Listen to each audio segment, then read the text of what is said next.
things that they're underestimating is that, like, look, they didn't give the Venezuelan people a chance to go to combat. They just came in, stole their fucking president, and dipped. And that was wild, right? Now they think that's what's going to be like everywhere. But hi, Zay. What's up? What's up, Sissy? What do you want to do? You want to move? What do you think? Yeah? Okay. The cat move. I think the thing is the topography of Iran is a lot different. You know, I think that Iran has more resources than Venezuela did. Venezuela was a much poorer country than Iran was. And that doesn't mean that Iran hasn't struggled with economic pressure. Hi. It has. The United States has been applying economic pressure, but I think that the United States didn't wait long enough, right?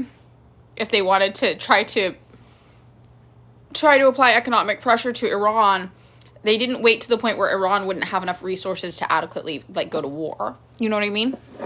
And they did that with Venezuela. Venezuela would have been guerrilla warfare on the ground, but Donald Trump doesn't want to send boots on the ground. Well, and I think in Iran, he thought he could do the same thing without doing boots on the ground. But I don't know why the Venezuelan vice president is playing ball with Trump. I'm not sure, right? But nobody in the fucking Iranian government's going to play ball with Trump. Not a single one of those people is going to be like, okay, our bad. Those people fucking hate us. They have death to America as an ongoing chant. You know what I mean? Their culture is hating the United States. Yeah, self-preservation probably. Yeah, exactly. But at the end, they are heavily armed. Iran is heavily armed. They have ballistic missiles. They were on the verge of developing nuclear technology. You know, like all of these, they're more armed than Venezuela was. Venezuela would have been a guerrilla warfare situation. That's not what we're seeing in Iran. Iran is off sending drones to, like, blow up Amazon centers, data centers, and bomb water pipelines and shit like that, right? Yeah, I'm early today. Yeah, we've been messing with Iran since the 1950s, which doesn't mean we haven't been messing with Venezuela for forever. We've been messing with Venezuela for forever as well. Like, we started messing with Venezuela in 1908, you know? But what it does mean is that Venezuela didn't pursue nuclear technology. They didn't pursue mass armament, right? Iran did, because Iran was like, fuck you. And that makes the conditions different. What also makes the conditions different is the topography. If you look at a map of Iran, it's like a crescent of mountains with one easy entry point on the ground. They're not, if you do boots on the ground, you got to drop those little motherfuckers from an airplane and hope for the best up in the mountains. It's not an easy ground invasion. But yeah, it's going to be a mess. I posted 2 videos on my story from Iranians in Iran talking about this. Actual Iranians. They have some internet access again now. So you'll start to see actual Iranians. Up until, like, yesterday, everybody who said, I am in Iran, when you check their location, they were not in Iran because they didn't even have internet access, right? Yesterday, some people started getting internet access again. So you're going to start to see more people who are actually in Iran pop up. Always check, though, where somebody's location is. And remember that just because you see somebody in Iran who's like, I love it, that doesn't mean they're representative of the entire government, right? That's like a very small minority of people in Iran. And they're usually like young people who love the internet. And that's why they support Iran and also why they're on the internet telling you. Because they like are looking at Western culture and they're like, we want that. And it's a very small subset of the population, right? Internet savvy young people. That's not everybody. That's like 1% of the fucking population, which is still a lot of people. Khalil made a video about this and it's like, dude, if 99% of the population of a 90 million population hates something, that's still fucking 9 million people, or, you know, or 1 million people, sorry, 900,000 people. 900,000 people, that's a lot of people. That's a lot of people that you're going to hear being like, yay, that's still just 1% of the fucking population. And then 99% of people you don't hear from in these situations are older people who maybe are more rural, they don't have access to the internet, they're the poorest people, the most marginalized. Those are the voices you don't hear. So that's why I posted 2 videos for you from people, the types of voices that you don't hear. Also, I'm just going to say it. We're being really fucking weird and sexist about, like, we're doing a lot of misogyny in how we present this Iran situation. All of the spokespeople for Yay Iranians Love This are hot young girls. Have you noticed that? Hot young girls. And, like, The people who are out there saying, like, hey, we don't love this, this is fucked, they tend to be older, they tend to be less conventionally attractive, they tend to wear their headscarf, they tend to be more a little conservative. Their videos don't go viral. Why? They're not pretty. Right? And so we forget, those are Iranian women too. And there's more of them than there is a 20-year-old girl who wants to go to New York City for college and wear a miniskirt, right? Those are both women. They're both women. And if you aren't giving the older woman who loves her culture and wears a headscarf and loves her country, if you're not giving her testimony as much weight as a 20-year-old girl in a tank top and a miniskirt dancing on the internet with a full face of makeup, with a full beat, like, why? At what point do you acknowledge you don't actually give a fuck about women? If you can't even see that the other person is a woman too, right? Hot influencer effect, exactly. And the Iranian government isn't sexist. I mean, Iran has, like 70% of STEM graduates from college are women. Iran has some of the highest rates of college graduates that are women, like, in the world. So it depends on what you think. And I think a lot of why we look and we're like, they're oppressive to women is because we don't understand their religion or culture. Some people are more religious. You're telling me the average religious white American doesn't have weird fucking ideas about where a woman belongs? You're telling me there aren't religious freaks here in the United States who think that women are just supposed to stay home and never speak up to their husbands and make babies and not leave the house all day? Like, you know, there are religious zealots everywhere, but there are also women who deeply love their culture and love their religion and don't feel oppressed and also are going to school and also are becoming fucking scientists. Iran has so many women scientists. And we as Westerners will look at them and be like, well, her hair's covered, so she's being oppressed. And it's like, bitch, maybe she wants her hair covered. Maybe that's part of her religious and cultural experience. Like, we're not applying the same logic when we talk about Arab people, Muslim countries, that we are when we talk about what's happening at home, because we're deeply Islamophobic, and we don't actually give a fuck about women. We think a woman is free if she has an OnlyFans account and wears a miniskirt. And we're like, she's free, you know, which is fine for women who want to do that. I have many friends who wear miniskirts, and I wear miniskirts. I have many friends who have OnlyFans accounts. That's totally fine. That's what people have to do to survive in capitalism. I'm not shaming them or judging them, right? But that's not how every woman interprets freedom, you know? And I'm sure many more women interpret freedom as not being bombed by the United States. You know? Right? Do I think theocracy is always bad? I think that my position as a white Westerner to try to tell people from other cultures that the way they do things is wrong, that couldn't be me. I think that's fucking weird, you know? I think you could make an easy case for the United States being a theocracy. We have the Christian church telling us abortion murders babies, and that's why abortion rights are withdrawn in so many different places. We have In God We Trust printed on our money, right? Like, our children do the Pledge of Allegiance, the flag salute every single morning, and it talks about God. So I don't think that I have a right to say when something theocratic, like, there could be an argument made we are a theocracy, you know? So I'm not going to go around spreading Islamophobic talking points about how all the Muslim people are crazy and take their religion too seriously, right? That's just weird to me. And I saw the consequences of that after 9/11. That's what conservatives were doing after 9/11, and it's insane, and it's not okay. Now, for me personally, I'm an atheist, so it all looks like, I'm like, oh, okay, that's just what people do, right? That's just what people do. I don't have a relationship with religion at all. So maybe it's easier for me to see from the outside, right? I'm like, this looks no different than the United fucking States and what we do. So why am I going to come after the people we're bombing and judge their culture and how their government is set up? And when this government is set up the same way, right? So it just feels weird.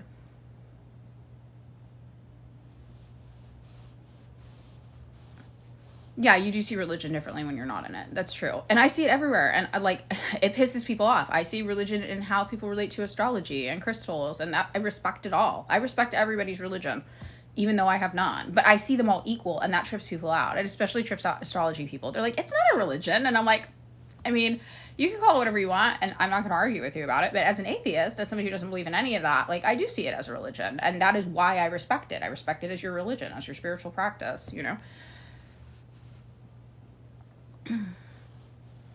Yeah. Good morning. Hi. Yeah, the British head of state is literally the head of your church. I mean, yeah, I didn't know that. Thank you, Car. England's crazy. Tell us about the Tibetan religious theocracy. It was bad, and China had to liberate Tibet. CCP liberate. Okay, so, like, here's actually a really good example. But what did China do when they liberated the people? They didn't even take the theocracy away because they realized that would be counterproductive, right? They were like, so the communists in China win the war, all right? And they're like, okay, we've got all these regions of China. China's fucking massive. Okay, we've got all these regions of China that are hard to reach. They're over mountains. We don't have bridges built. We don't have roads built. So we got to go take time to go find out what's happening in China, basically. So they start going around all of China, looking to figure out what's going on. And they come across Tibet. Tibet, for those of you who don't know, was a religious theocracy. It was a theocracy, and it was based on the Dalai Lama system, which other forms of Buddhists have that system. A Lama system. They don't have the Dalai Lama system. The Dalai Lama system is something specific to Tibet.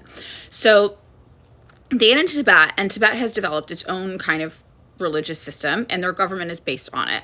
And it's very oppressive. It's very fucking oppressive. Like, all of the people in Tibet were enslaved in the Dalai Lama system. The monasteries held the most wealth. The monasteries were the wealthy landowning oppressors. Young people, it was regular practice for young people there to be sexually abused, to have their hands cut off, to have their tongues cut out. I mean, it was barbaric. It was so barbaric that when Europeans had visited Tibet, like 100 years before, 50 years before, they had written books being like, whoa, this is fucked. Europeans, okay? So, like, and you know how fucked Europeans were in Haiti, in the Americas, everywhere they went, in India, how the barbaric shit Europeans were doing. They were alarmed by what was going on in Tibet. That's how bad it was, okay? So when they showed up, they were like, oh, fuck, this is really, really bad in Tibet. But they also recognized that the people there loved their religion. And they also recognized if they just outlawed the Dalai Lama system, the people there would rise up and rebel, and it would be much worse for them. So they were like, okay, we're not going to take your religion from you. We're not going to take your theocracy from you. You love having the monasteries be in charge of you. You love the Dalai Lama being in charge of everything. That's fine. You can keep doing that. But you can't keep people as slaves. And you can't sexually abuse children, which was happening in mass, and you can't cut people's hands and tongues out, okay? Even those rules, which were liberation for the masses, many people in the masses felt like kind of freaked out by, because things were changing. And they basically, the Dalai Lamas, the monasteries, had whipped them into a fervor saying, you know, the communists are going to take your religion from you. They want to destroy everything we've built here. They're going to take your religion from you. So the masses who loved their religion and loved their culture kind of freaked out and were very, very, like, trigger happy. They were holding guns constantly, just like, oh my God, the communists are going to come. What are we going to do? What are we going to do? The communists did liberate them from oppression. But even those small changes that it seemed like everybody could get on board with, the monastery had managed to make people so afraid, right, that their whole religion was going to be taken from them, that it led still to conflict between the masses and the communists. The masses there, it wasn't the monasteries fighting the battles. It wasn't the rich. They just used psychological techniques on the masses to get them afraid. And even just that fear that their religion might be taken gave them enough kind of energy to where they would go and fight the communists still. So it's very, very easy to psychologically manipulate people, first of all. That's the first lesson. But the second lesson is that even the idea that wasn't real, that their religion might be taken from them, was enough to make these people want to fight and die for it. So the lesson you learn is that you cannot forcefully take anybody's religion from them. People are deeply attached to their religion and culture, so it's not worth trying. All that you can do is really mitigate the ill effects, things like slavery, things like abuse, all the harm that can come from any power structure, whether it is religious or secular, right? That's what you try to mitigate. Now, in China, they recognize this, and they're like, look, we're communists. I'm a communist. Eventually, people will probably stop being as religious, but we don't need to make that happen. We don't need to force that. It will happen over time as people find that they need to seek comfort in a higher power less and less because their material needs are fulfilled on earth. And that is what I believe as well. Tibetans are Chinese people. Yeah, but yeah. Yeah, I'm a communist. Yes, I'm a communist. I'm a Marxist-Leninist. I've been a socialist of some kind since 2001, 2002. So what is it, like 27 years. Jesus, I'm getting older. 2001, 2002. Oh no, I did the math wrong. 25 years. 26 years. Yeah. Do I think the Democrats will change after seeing Madani have a effective policy in New York City? I don't know. I've been saying for a long time that that's the approach they should be taking if they were smart. They need to have a fake left populist approach. And do more of a democratic social or a social democrat thing, right? If they want to survive, because the conditions are getting so bad. I don't know if they'll listen though. I don't think so. Considering who they're pushing out for the midterms, that cat chick, that's insane. That chick's out of her mind. I don't think they're getting it. And I think they're doubling down on trying to court conservative voters instead of approaching their non-voter base.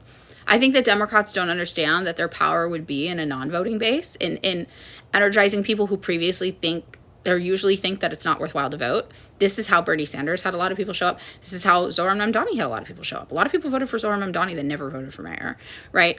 Democrats don't want to try to lure in the non-voting contingency. They instead are looking at who votes and trying to chase people in that area, without realizing that people who vote already, right, they're just going to vote for a conservative if they like conservative policies. So, Democrats are like, we're going to try to get some of these voters. Well, most of the voters are conservative. Why? Because there's no left-wing political option here in the United States.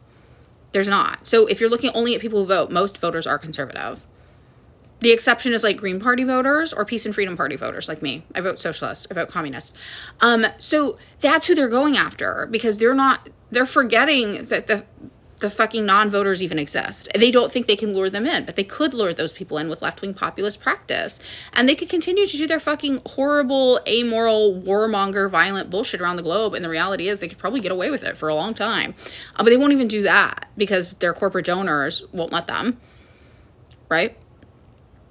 Oh, hellish alive. The reason we have two parties is actually wild. It's like not even built into our Constitution or our legal framework at all. It's literally just that the Democrats and Republicans bullied everybody into thinking there's only two parties. It's like a self-fulfilling psychological loop. So like tomorrow, everybody could just go vote. Like everybody could go vote Peace and Freedom Party in June if they wanted to. And we would all of a sudden have actual left-wing politics. We'd actually have a socialist political party represented in electoralism. But people just don't because they think you can't. It's honestly crazy. And the Democratic Party will sue left-wing political parties to keep them off the ballot. So they keep looking like they're a left-wing party by comparison to the Republicans. But if you're not in the United States, if you ever look at the Democratic Party policies, they would be considered a very far-right party where you live. And the Democrats are left party. No, in your country, they'd be a right-wing party. And the Republicans would be a literal Nazi fascist party. And that's it. Yeah, I wish you could too in Washington. I wish it would expand. I don't know what you guys have out there that's similar. Reading the Jakarta method. Yeah. So I am registered. Okay, wait. I'm registered with a party. So for my electoral work, I talk about it. I do Peace and Freedom Party. That's the California Socialist Party. For my non-electoral work, I don't say what party because my party, they're really good people. They're like normal people. They're like teachers and like nurses. My communist party I'm with, and they don't understand internet slop like this. So I don't want them to ever get attacked by people.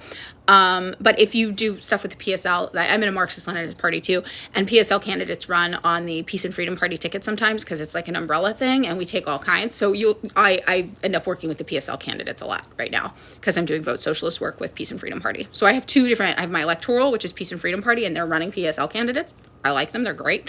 And then I do my org work, which is what I don't talk about online. And it is a Marxist-Leninist org, though. Yeah, like PSL is. Amelia Rand, for anybody on live, don't let this be where you get news media. Please do your own actual research. Doing your own actual research, I actually do agree with that. Do not get your news from random people that pop up on your phone. But you also need to understand that doing your own research, you need to research who's funding the news sources you're looking at. And that's what you guys aren't doing. You're just looking at like BBC, that's state media, babe, for England, all right? Papa England, that's state media. You're not noticing that news sources you use are citing Radio Free Asia, that's state media for the United States. You don't know and if you're an American and you don't know what our state media agencies are, fucking get learning. Why don't you know that, right? If you're an American and you don't know what the USAGM is, you are not qualified to believe anything you see in the news. I'm sorry. If you don't know about our state news networks, and a lot of you don't,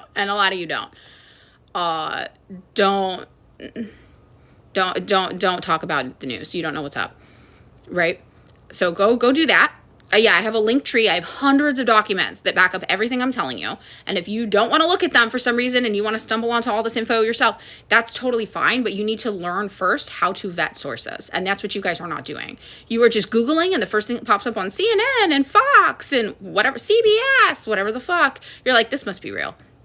And it's not. And because you don't understand how media works in the United States. You're media illiterate. So I actually never recommend a single source for your news. That's the first thing. If you're like, what news source is trustworthy? There's not going to be one.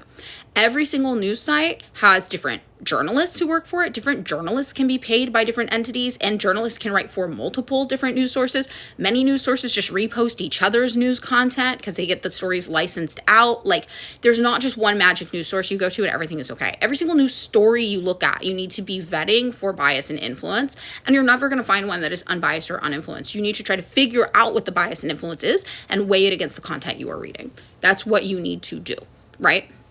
And if you're like, that's too much work, okay, then just accept the fact that you don't know anything, and that's all right. That's probably preferable than going out there and reading a headline and trusting it with your life and then talking to other people like it's true. You are probably doing less harm in the world if you recognize I don't have time to accurately vet the information that I'm receiving, so I'm not going to repeat it. That actually makes you more informed than going out there and just repeating any bullshit you see online. And so one of the reasons I have an entry-level left-wing political reading list, and I'm a Marxist-Leninist, so people always expect it to be full of Marxist-Leninist theory. It's not. The first 2 sections of my reading list are not even about Marxist-Leninist theory. Why? Because they are designed for liberals. If you are a liberal and you are interested in socialism, you see Zoran Mamdani, you're like, that interests me. What's going on there? You've seen maybe the Vote Socialist campaign out in California. You're like, I'm interested in that. I have a reading list for you to learn about what left-wing politics actually are, because you've been gaslit by the Democratic Party, who is a right-wing political party, for so long into thinking that's left-wing, and then you talk to actual people with left-wing politics, and it seems like you're missing each other everywhere, and that can be confusing, right? So I have a resource list for you, and you know what? The first section of the resource list is literally about media bias. It's not even about left-wing political theory. It's about media bias mostly. Like, the second thing I make people read is a Carl Bernstein piece about how the CIA works with the media. And this is the guy who broke the Watergate scandal. Okay, this is a very, very renowned, respected journalist who also broke a story in the late 1970s about figuring out that the CIA was literally just using the mainstream news sources out there as a mouthpiece. And he gets into details about what journalist was paid by who and what they reported. And it really shows you that the news that you are consuming is compromised. It's compromised by rich people, and rich people work with the government to make sure that they stay rich. So I think that's really the first thing to be like, oh shit, this isn't some conspiracy theory bullshit. This is actually the world you live in. Like, all the stuff you think is like kooky tinfoil hat stuff, that's actually the world you live in a lot of the time. And you need to know that so you understand how to consume information responsibly. So that's actually the second document that I recommend people read on my entry-level left-wing politics list, right? Yeah. So every piece of media is propaganda marketing. Yes. And you need to figure out then what they're trying to sell you. Now, that's why I always tell you, I don't think you should get information just from me. I tell you things so that you get interested, and then you go look at my resource documents and my link tree, and you go look this info up in yourself, and you learn it for yourself. That's what I want you to do. But I always tell you my bias. My bias is I'm a socialist. I'm an anti-imperialist socialist. I believe bombing children in other countries is bad, and I believe you deserve a better quality of life than the one you have here at home. That's it. That's my motive. That's my bias. Everything I tell you comes from that bias. Everything. When I tell you North Korea is a good place doing its best and they are up against the world's most horrific superpower on the planet, and everything you hear about North Korea is propaganda, probably, I do it because of that. I do that because I care about not bombing children in other countries and because I want you to have a good quality of life at home. What does that have to do with North Korea? I see that the U.S. government is using a massive propaganda network, including our state media sources that many of you don't even know exist. Again, go look up the USAGM. If you don't know what that is, get familiar with the news sources on it, right? We are using Radio Free Asia to spread lies about North Korea. Why? Because we would like to one day bomb them. We have bombed them in the past. We liked that very much. We would like to do it again. So because my motive is that I do not want children in other countries to be bombed, I think it is important that you know that you are learning lies about North Korea because they are going to use it as justification to one day bomb them and kill children there. And because I don't want children to get killed, I think that's important that you know that, right? That's my bias, and that's how that comes into what I tell you. And when it comes into, I want you to have a good quality of life at home, the more you believe socialism doesn't work and is bad and harms everybody, the more you will think you are stuck with this fuck-ass capitalist system that is oppressing you and hurting you. So when I look at a place like North Korea, and I'm like, actually, they're doing really well with socialism, despite all of the obstacles that they have thrown at them, that the United States doesn't have those obstacles thrown at them. And they're still able to give their people free housing, free healthcare, free education, free food rations. That tells you that socialism is possible, and it does work. It works even in a place under the heaviest blockade on the planet. Right? So imagine what it could work like here in the United States for us at home. And so that's my bias. And that's why I talk to you about the things I talk to you about. And I try to tell you that up front, so you don't have to go digging, right? A lot of people won't tell you their bias. They won't tell you why they're telling you the things they're telling you. And you should be aware of that. Yeonmi Park said she's a grifter. Nobody believes Yeonmi Park. You should know that. If you don't know that already, you might be young. She's with Turning Point USA, the Charlie Kirk org. She's a grifter. She's been debunked by other people from North Korea. She contradicts herself. She's been debunked by herself. She once was debunked on live TV by her own mother. And her mother didn't even realize it because she couldn't keep up with the lies her daughter was telling. That's not nothing that woman says is real. Do not listen to that woman. So. I mean, I think South Korea is oppressed by the United States government, yes. But the people in South Korea are heavily propagandized now. It's been years of us dumping propaganda into them. So only some people, it used to be that people in the North and the South both really wanted reunification and to kick the Americans out. And there would be anti-American protests in South Korea constantly trying to kick us out. Their military is still under our military control. Like, they are still a subjugated vassal state of us. And they used to have so many protests in South Korea to kick Americans out. They still have those protests. Every year you'll see anti-American protests in South Korea, but the number of people at them is less and less and less every year because our propaganda is working. What is South Korea being propagandized about? Well, they're a vassal state of the United States, so they're being propagandized about the North. In South Korea, their internet is heavily censored, so they can't see things that are good about the North. And it's illegal to say anything good about the North in the South. So if you are ever hearing from a defector who lives in South Korea, it is literally illegal for them to say anything positive about North Korea there because of the National Security Act. They get arrested. And people get arrested all the time for it. And get taken away. Because you're not allowed to tell people in the South that anything good is happening in the North. Right? Because why? Because South Korea is a vassal state of the United States government, and the United States government does not want the North and the South reuniting. We divided them in half, and we want to keep them divided because we don't want to lose access to our control over South Korea. So that's our neo-colony. Oh shit! Whoa.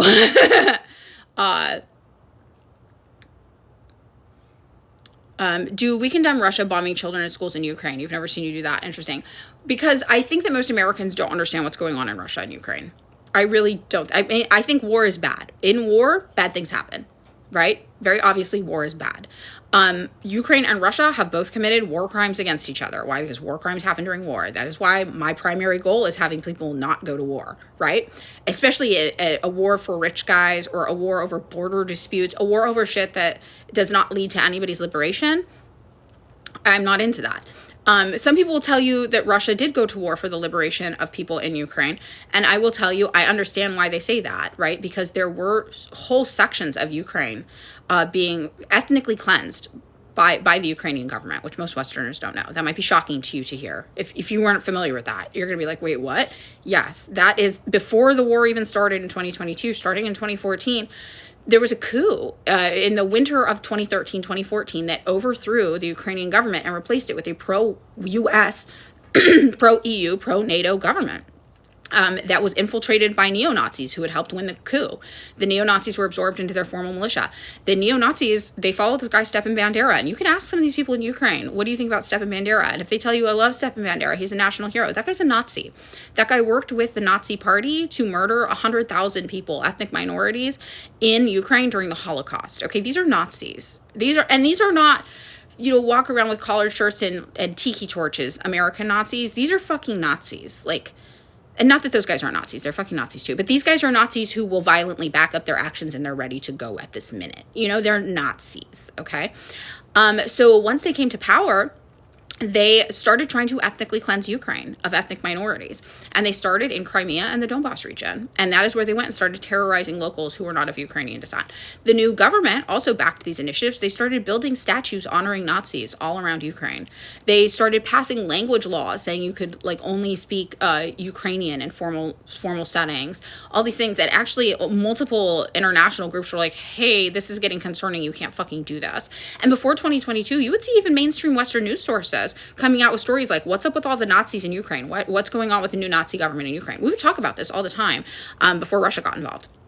Now, the thing about Russia going to war with Ukraine is that Russia tried to negotiate with Ukraine and with the United States over national security concerns for years, because the United States has this thing, NATO, right? NATO, it's a military alliance of the world's greatest superpowers. And NATO was originally set up to be against the USSR. Well, when the USSR was disbanded, NATO should have been disbanded too, but it wasn't. So NATO now basically exists to threaten Russia, just Russia as a country. And they are continuing to expand when NATO told Russia that they would not expand, and eventually got to the point where countries started having missiles surrounding Russia pointed inward at Russia. And by the time Ukraine was like, we want the new Ukraine under coup, right? We want to join NATO. Russia was like, what the fuck is going on? You guys are literally encircling our capital with NATO missiles. Like, hello, this is a national security concern. What are you doing? So Russia reached out for years to do actually very reasonable negotiations, right, with NATO. And, I'm a Marxist-Leninist, so I mourn the loss of the USSR. Modern day Russia, I don't really, whatever, it's just a place. I mourn the loss of the USSR, though, right? Like, it's very, very sad to me that we no longer have the USSR. So to look at modern day Russia, I have no skin in the game. But just rationally, these people did so much to try to negotiate with Ukraine and NATO. They were like, what if you had a separate tier of NATO where the countries that shared a border with us just didn't keep NATO missiles on deck? But if something went down, then you could show up and defend them. What if you let us into NATO so we didn't feel like you were just trying to bomb our capital? Like, what if we were all in NATO together? Nobody would even negotiate with them. Nobody would even talk to them. No one would even give them a seat at the table. So eventually, Russia was like, hey, if you guys won't talk to us, we're going to take that as a declaration of war because you keep putting missiles pointed at our capital. We wouldn't talk to them. And finally, they were like, okay, fuck it. I guess we're at war. That is what happened there, right? And most Americans don't know that. Now, an additional thing is that the areas of Ukraine that were getting ethnically cleansed, many of them were predominantly ethnically Russian. And the people in those areas were super freaked out by the new Nazi government that had gone in. The Nazi government, which, by the way, made it illegal to be a socialist, made it illegal to be a leftist in Ukraine. And you can look up what Ukrainian socialists think about their government today, and they will tell you everything I am telling you, right? So Crimea was terrorized by this new Nazi government trying to ethnically cleanse them. They asked Russia to be let in, and Russia was like, fine. 90% of Crimea wanted to join Russia. They were like, okay, you can be Russia now. The Donbas region then was like, hey, can we come too? And Russia was like, frankly, no. We need friends in Ukraine. We need allies in Ukraine because we think they're trying to kill us. So, no, you stay there. We want people in Ukraine who don't hate us. And then Donbas region was like, please, it's getting really bad. They are literally hunting us in the streets. And Russia was like, well, if you want to do an independence movement, we'll support that. We will give you our military to back your independence movement if you want to become your own country, because they would be a buffer then between Russia and Ukraine.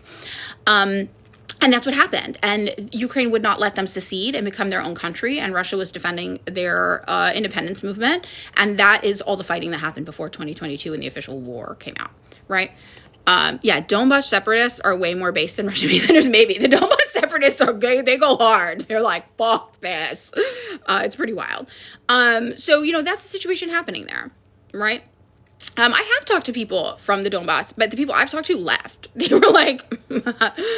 This is crazy. And the people I've talked to didn't have strong feelings about Ukraine or Russia. They were just like, I want to not die. And the shit in Ukraine got really politically unstable. That's it. And that's most people. Most people aren't ideologues. They just want to not die. Right? In the Donbas region, a lot of people are very pro-USSR. Yes. Is Putin on the right on this? Yes. Is Putin a good guy? Absolutely not. And they're saying yes. I mean, I think it's really useless to try to moralize about, I don't know that man. I don't, is he a good guy or a bad guy is irrelevant to me, right? That's not really the way I try to think about geopolitics, right? So, this just reminded you why you stopped following. Yeah, because you don't like hearing information. It's like great. And this person, Tosha, okay, I'm out. This just reminded me why I stopped following her. Wrong pronoun.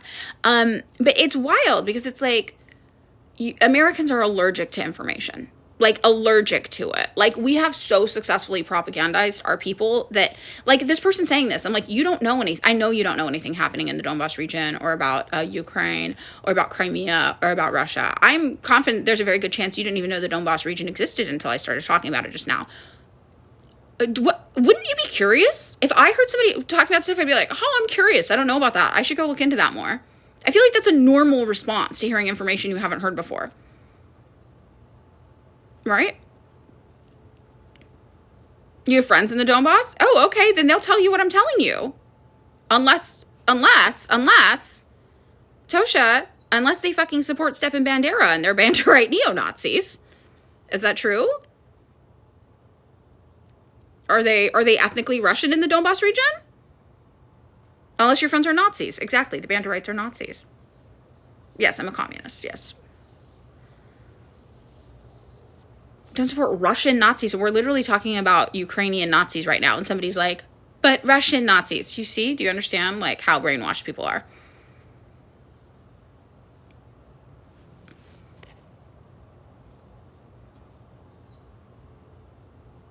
No, my current partners, I have 2 partners, neither of them want or have kids.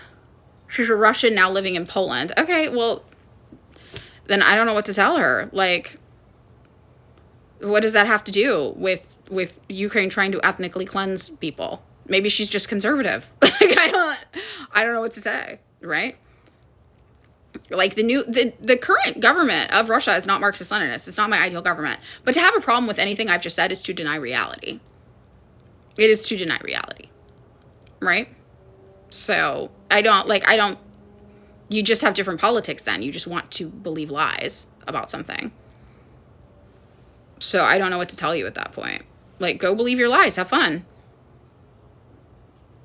Right? Go have fun believing your lies then. It's just weird.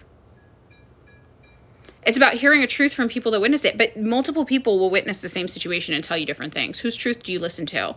Why wouldn't you listen to the ethnically Russian people in the Donbass region who were being ethnically cleansed, who asked to be let into Russia? Why do you look at all of them, which American estimates say was 30% of the population? Russian estimates say 90%, so it's probably around 60%. Why do you look at around 60% of a population of a place that says we're scared for our lives, we're being ethnically cleansed, and say, I'm not going to listen to those ones? That feels weird, right? That feels weird.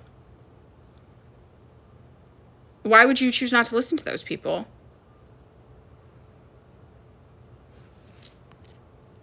That's strange.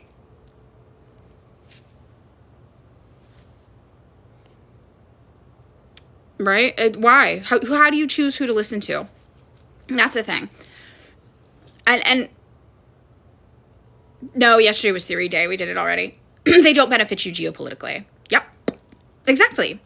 You want to choose who to listen to that benefits your worldview geopolitically. And the wild thing is, like, the reason why I love being a Marxist is that our geopolitics are based on the truth. We're like, whatever the truth is, that's going to be what leads us in the direction of what we should do. It's very much a problem-solving ideology. And you need to gather information and data first before you can solve the problem, right? And that is what Marxist-Leninism is about. That's why we call it a science, right? So that's what we do. We look at all the info first. We look at all the facts first, and we're like, oh, okay, this. We have no skin in the game for if we, as Marxist-Leninists, value Ukraine or Russia more. We don't think about that. But if we were, it would probably be Ukraine more. You know why? Because at the end of the USSR, it was Russia who dismantled it, and it was Ukrainian communists who tried to assassinate the leaders of the USSR for dismantling it. Ukraine voted 80% to keep the USSR.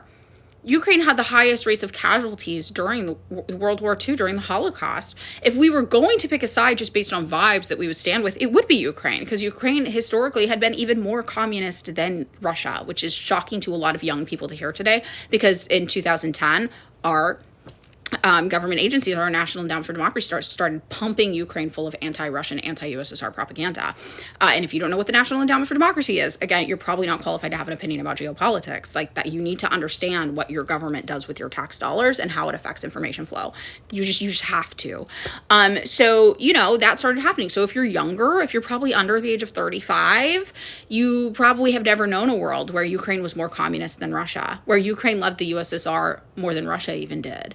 That's probably shocking to you to hear, because the United States went into your country and seized control of your media and rewrote history. And that's crazy, but that's what we do. We do that everywhere. We have whole government arms of our government set up just to do that. And if you don't know that, how do you know what information you're consuming is correct? If you don't know what acronyms to look for, if you don't know what funding sources to look for, how do you know that the information you're getting is real? Yeah. It's early. I woke up super early. My partner had to go to work at 2:45 this morning. The past 2 weeks have been like wild for their schedule for work because they're launching and testing a bunch of new things at the airport. So they have to go in when people don't have bags hitting the baggage claim system because they designed the baggage claim system. So they're like an engineer. So yeah, I've been waking up at weird hours because of that. These are people's lives you're talking about. I mean, yes, that's true. Yeah. They are people's lives you're talking about, and that's why it's important to get the truth and to care about what's actually happening.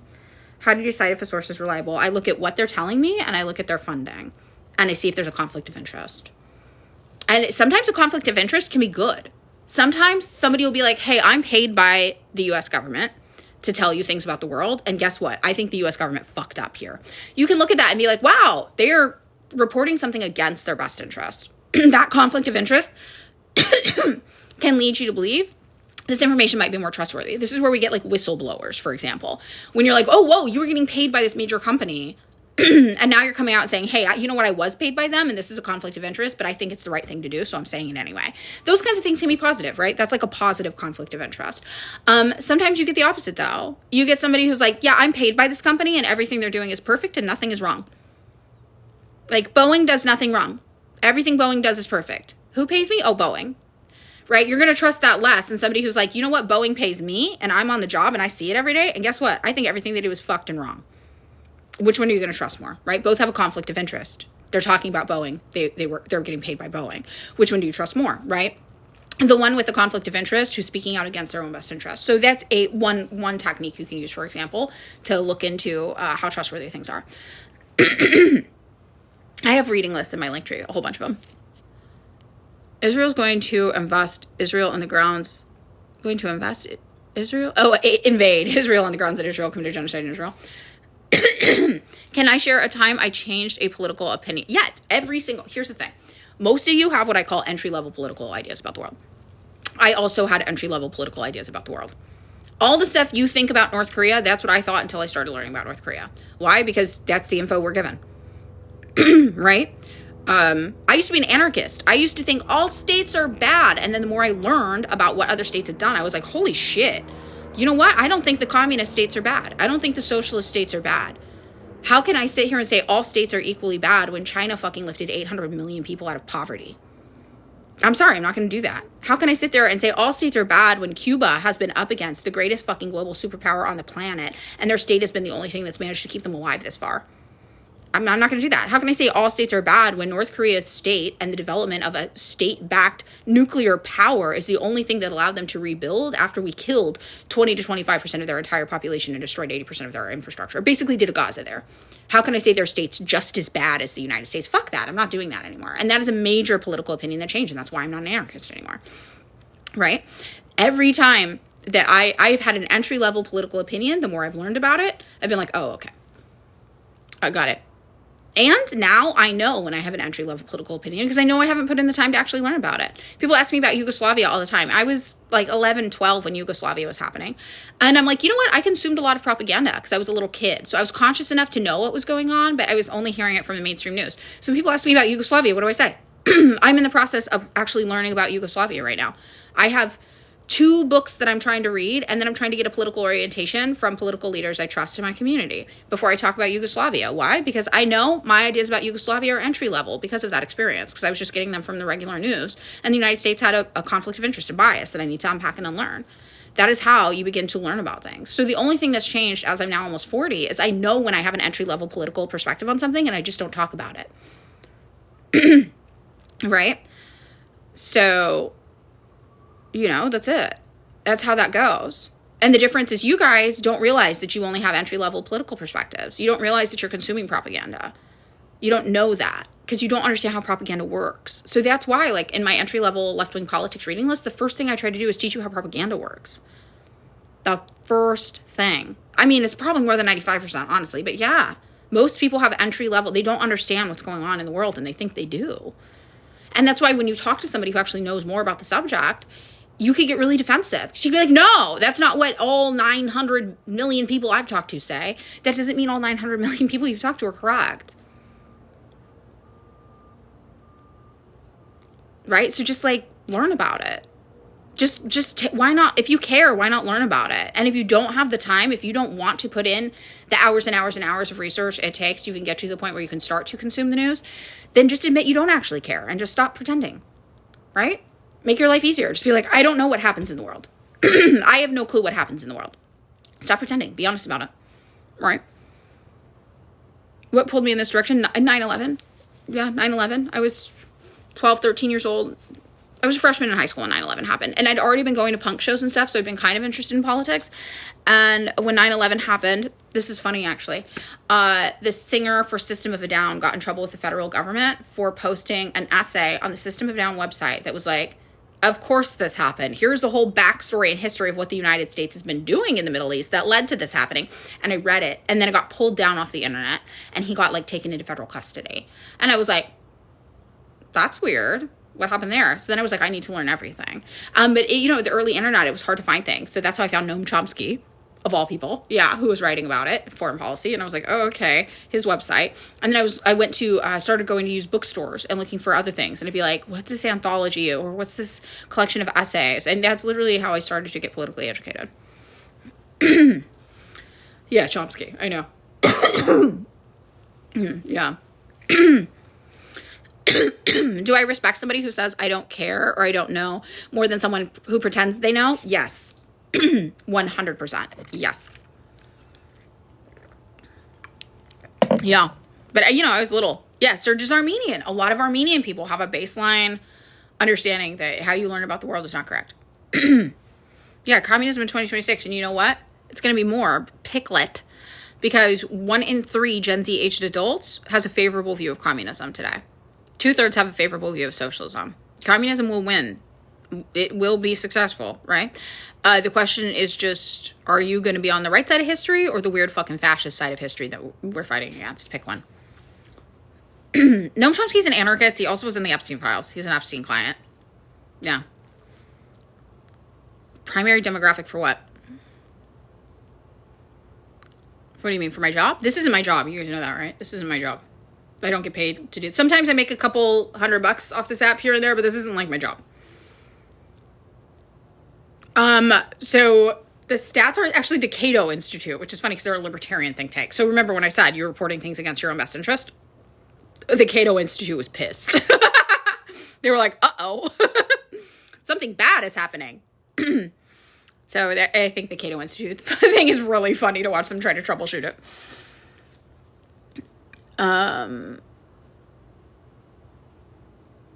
No, UBI is not a bridge to socialism. There's no such thing as a bridge to socialism as long as we have a capitalist-controlled state.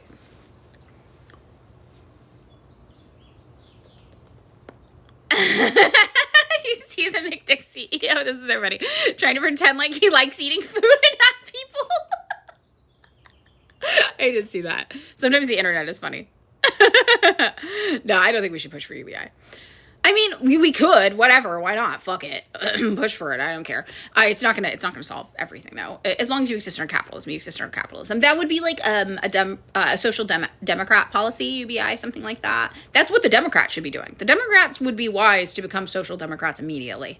That still wouldn't be far enough left for me, but it's like the fact that they're not is crazy. Yeah. Yeah, don't understand why someone who calls himself a leftist draws a line at learning things. Me neither. RCP or Trotskyists, but I've heard their argument as to how they're not. How are they? I thought they were Trotskyists. I might have got the acronym wrong on that. Let me double check. There's like RCA, RCI. Is RCP the Bobavakian one? Is RCP the Bobavakian one? That's a cult. If it's the Bobavakian one, that's a cult. RCA is Trotskyist. RCP. RCP is the Bobavakian one. That's a cult. Don't talk to them. They're not real communists. That's a cult. That's a cult. That's a cult. Don't go in there. That's a cult. Ah! RCP is a Bobavakian cult. Yeah, don't go in there. That's a cult. Leave them alone. Don't block them. Block them on everything. That's a cult. That's a cult. Yeah. Yeah, no, it's literally a cult. It's like literally it's a cult pretending to be communist, centered around this guy Bobavakian. They're really good at luring you in. Just block them on everything. That is a cult. This is how people end up in cults. RCP, Revolutionary Communist Party of the USA. There's a lot that have similar names. So it's the one that's RCP. They call themselves RevCom sometimes. You're part of. It might be different in Canada. It might not be the same one as in the United States. Here in the United States, that's a cult. But you know, all the acronyms get confusing. There's so many acronyms that are the similar and different. But if you're in Canada, it might not be the same one we have here.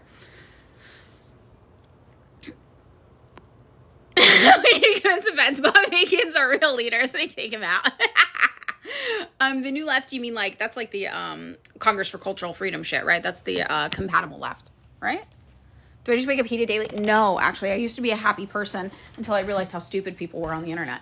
And I didn't realize how stupid people were on the internet until the 2024 election. And then I was like, holy shit, these people are dumbasses. And then I got really, really depressed. Really depressed.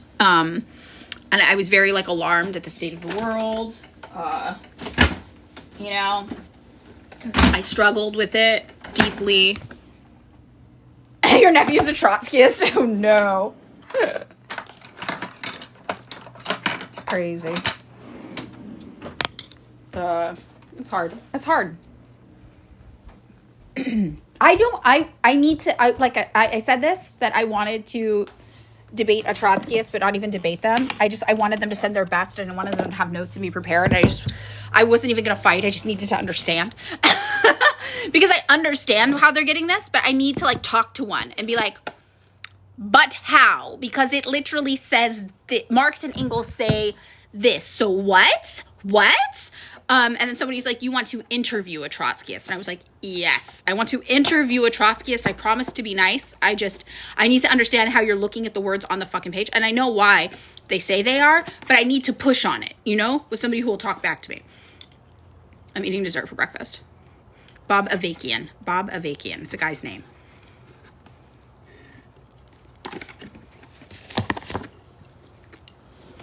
Go live in a communist country? What? They're like, the number one communist struggle on the planet is the United States. You know that, right?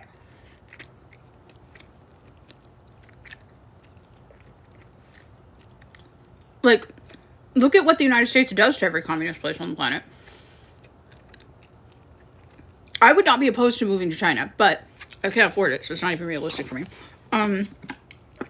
But if that was the mentality, then it's like, also, this communicates a misunderstanding of communism, right? Because we believe that communism is inevitable everywhere. Language barrier, I mean, this whole thing. Your job, your life.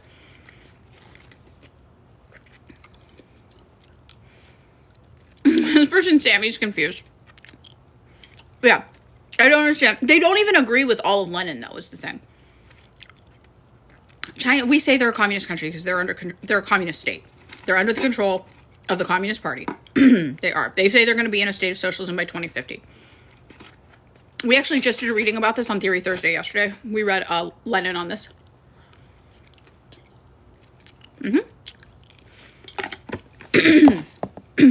I know. The just go is silly.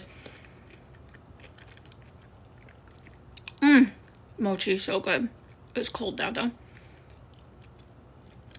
I do agree, China's politics. We have the same politics. I have the same politics as China and as the Black Panther Party. Those are the two groups you're probably most familiar with who have the exact same politics as me.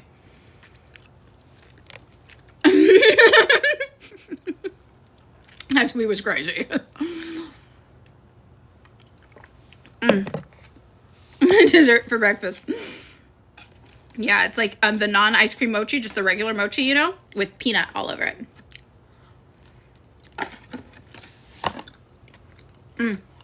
Debate. You have a debate? What kind of debate do you do? Do you do Lincoln Douglas? I did Lincoln Douglas.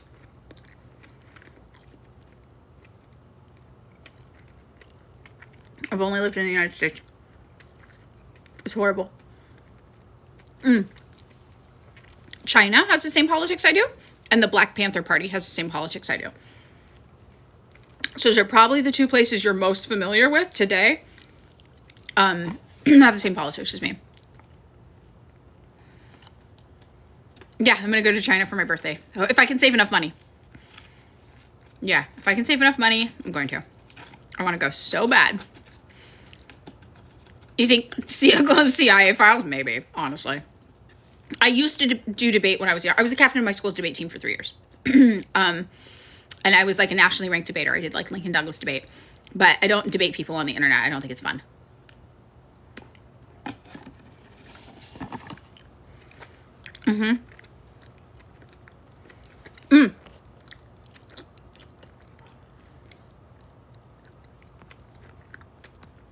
I don't have opinions about the FRSO Liberation Road split, but I will say that I support FRSO. I'm familiar with their work, and I support them. How can we talk about how great communism really is? You've never experienced it. It doesn't matter. You've never swam around in a pool full of money. You know it's cool. What? What are you talking about? Like, what? Objectively good thing exists in the world. It didn't happen to you, so you're not allowed to think it's good. What? Oh, no. How dare they expand their life expectancy almost in double in 20 years? It didn't happen to me, so I don't know if that's good or not. What? What? Oh my God. They found a lung cancer vaccine. Well, I've never taken it, so who knows if it's good. What? What are you fucking saying?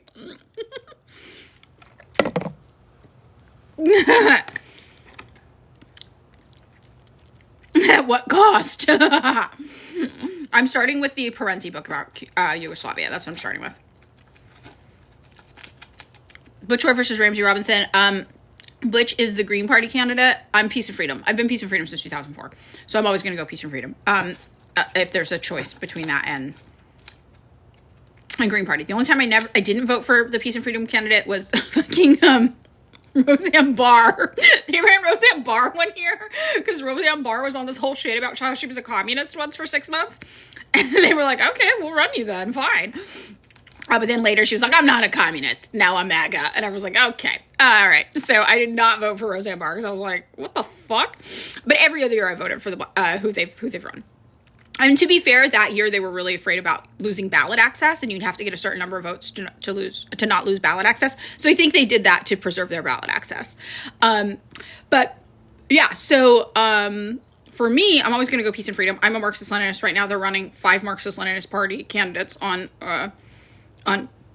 Peace and Freedom Party. I'm going to go for that. Green Party, they are socialists, but they're not Marxist-Leninists. So I'm not going to vote for them if I have an actual Marxist-Leninist who's my choice. But if I don't have a Marxist-Leninist who has my choice, I would vote for a Green Party candidate. So basically for governor, of course, I'm going to vote for Ramsey Robinson. He has the exact same politics I do. Butch Ware doesn't, right? He's a little weird about China, right? That's not my thing. He's not my thing.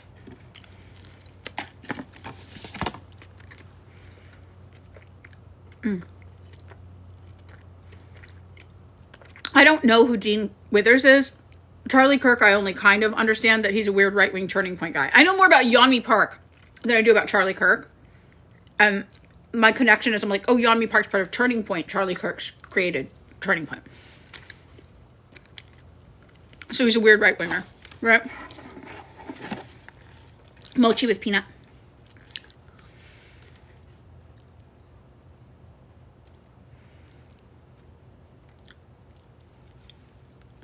Was. Charlie woke. Charlie was right about not invading Iran, though. We are Charlie woke. We agree with him on that one. Invading Iran was a bad idea. We are Charlie woke. Yeah, fucking Roseanne Barr. Yeah, that's why I was like, what the fuck is happening here? But to be fair, Peace and Freedom Party, they're older, and there was a period of time where the leadership was kind of fumbling a little, and they were older, and there weren't young people picking up. Now, young people have taken kind of over, and it's way better now, and now Peace and Freedom Party is the fastest growing political party in California. You just saw a man walking around with a sign on his back saying USSR started World War II. I love it when people have a political opinion and you're like, that's so insane. I've never heard somebody else say that before. You just invented a new idea. Wow. It's like interesting. Be wrong in an interesting way. That is true about Kirk, yeah. The thing about leftists is that we want a better world. We want peace, we want stability, we want comfort for you. We're willing to fight for it. But our goal is your well-being. We want your life expectancy to go up. We want you to have free healthcare. We want housing and healthcare to be a human right. We want you to be able to start a family if you want. We want children in the world, right? We want free childcare. These are things we want. They are not violent things. The difference is that we understand that if somebody doesn't give us these things, then they are a plague that needs to be removed. Like, at what point is it just that 800 rich dudes are standing in between us being able to live good lives, children being able to live good lives, children getting access to healthcare, children getting cancer treatment. And we recognize that if there are 800 rich guys standing between a child getting free cancer treatment, like, fuck these 800 rich guys. Get rid of them. Right? Just people don't agree with you and it's okay killing them? Sometimes, yeah. Yeah. Yes. Yes. If the way you don't agree with me is that children die of cancer because their families can't afford treatment, yes. Fuck you. I don't care. Get out. We don't need you. Go. Yes. Yes. 100%. Yes.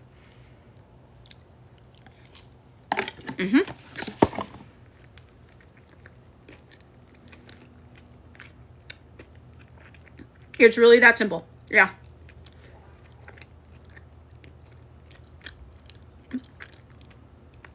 It's crazy that's controversial.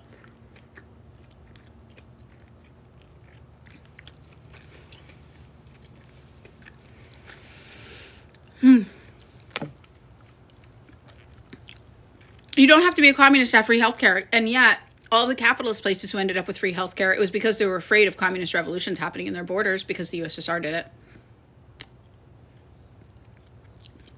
Right? All the capitalist countries that have higher home ownership rates than the US, it's because of their proximity to the USSR frightened their countries into giving them more concessions to their people because they were trying to stave off communist revolutions happening at home.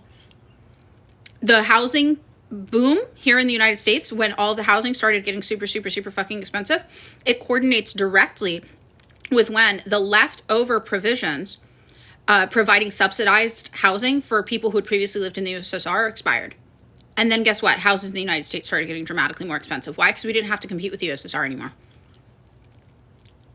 The reason why you can't afford a house in the United States today is because the USSR does not exist anymore. 100%. Right?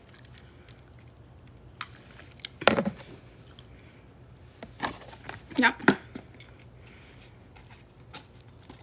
It's not about being in favor of a revolution. I think a revolution is inevitable. I think you cannot continue to not give people the things they need to live a good life and expect them to just take it. At a certain point, they will have nothing to lose, and they will take what they need to live. I think that is inevitable historically. So it's not a matter of what I'm in favor of or not. It's what I think will happen. And that's the thing about Marxist-Leninists that most people don't understand. That's why we say it's a science. We look at history, and we say, historically, in these situations, this is what has occurred. And therefore, it is safe to assume that, or predict that in the future when these situations arise again, this is what will occur. I think it is inevitable. All right? Russia has not been communist since 1991, and North Korea, girl, the blockade. What are you talking about? What are you talking about?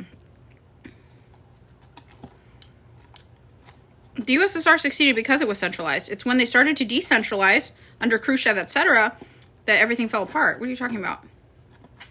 When it was centralized, it was beating the USA in the space race, doubling life expectancy, and having 100% literacy rates.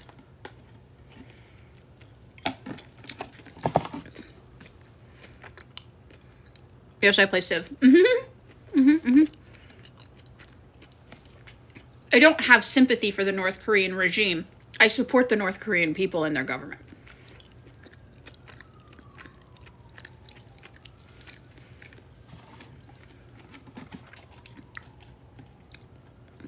I love Civ too. Yeah. Hi. I'm an atheist. But I support other people's right to have their religion. Regime is just a buzzword. Exactly. If you guys are following Alan McLeod on Twitter right now, he's going off. He's posting so much good stuff about media propaganda. You know, he's the guy who's a sociologist with a PhD from University of Glasgow, and his emphasis is on propaganda and geopolitics. He's posting real-time headline propaganda and pointing out the use of words and etc. I'm like 40. I'm 39.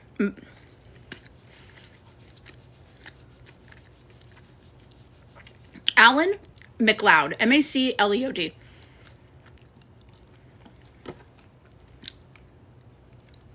MacLeod. Scottish. Yeah. Yeah.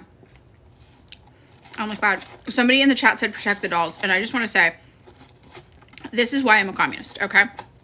Because I believe in trans rights, obviously. I don't align with the gender I was assigned at birth. I'm non-binary. I consider myself a transgender person. Because I do not consider myself a cisgender person. I don't think I'm a woman. It's never fit for me. I look like this now. I present very feminine. At different parts of my life, I've literally looked like a little boy. Like, it's whatever. Gender is, it's a costume to me. Okay. So hold on. Let me eat this. And then I'm going to explain something about the protect the dolls comment, which is a good comment. But I want to talk about it in the context of socialism.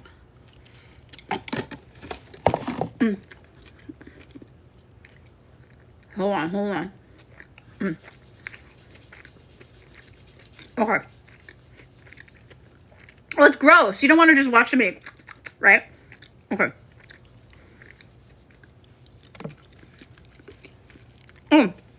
Says the communist while eating American Chinese food. Babe, it's even worse. It's a restaurant that calls itself Taiwanese specifically.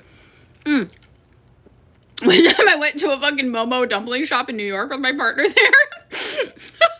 And there was like this big picture of the Dalai Lama. And he was like looking down at us on our table. And my partner looks at me and is like, he knows what you are. I was like, just let me eat my fucking Momo.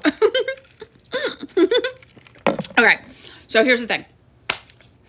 So liberalism it's a dying ideology. It's a failing ideology. That's why you end up with so many people getting super like weird right-wing pilled, going full fasci mode, right? Because they've seen the failures of liberalism. And that can be scary to be like, oh my God, why are so many, especially young men, getting super right-wing fucking weird, looks max mogged bullshit, fascist, blah, right? And you could look at that and be freaked out. But what you don't see is the other side is that many, many young people are abandoning liberalism in the opposite direction. That's why 2/3 of Gen Z adults favor socialism and 1/3 favor communism. Those are huge numbers, right? Those are huge numbers. So really what you're happening is that Gen Z has abandoned liberalism and spread in both directions, right? 1/3 went full-blown communism. 1/3 went full-blown fascist right-wing freakazoid shit. And then another third is kind of like a more socialist, but like still the liberal, like the Zoran Mamdani, like maybe it can be saved kind of thing, right? But even then, they're not the liberal stronghold the Democrats are used to. They're more progressive. So the reason why we're seeing the failures of liberalism in real time is because liberalism is full of contradictions. You cannot offer people salvation or human rights under a system of capitalism because capitalism relies on the inherent exploitation of people. It just does. As long as you have a system where a guy is only incentivized to provide you with housing if he can upcharge you as much as possible and make as much profit as he humanly can, how are you going to have a system where people have access to housing as a human right? You're not, right? You're not. So one of the biggest contradictions I think people have seen and why so many marginalized people are overrepresented in communist parties and socialist parties is because they've seen the failures of liberalism and that contradiction, right? They're looking at it and they're like, how are you going to offer me liberation or salvation? You can't offer me affordable housing. You can't offer me healthcare, let alone gender affirming healthcare. You can't offer me any healthcare. And liberalism won't provide that. So how do you protect the dolls, right? How do you protect the dolls in our society? Well, it's multiple things. But the first thing is housing, free housing. Because think about it. Transgender people are more likely to experience discrimination in hiring processes and housing process. Transgender people are more likely to be unhoused. The very first thing you can do is make housing a human right. That way, you aren't so afraid that if your job doesn't accept you or appreciate you, you're going to lose your house and be on the streets, right? So that's one way you can support the dolls, give them free housing. Healthcare, gender affirming healthcare, any form of healthcare that you need. Making all healthcare free, you're protecting the dolls. You're giving them access to the things they need to live a good life, right?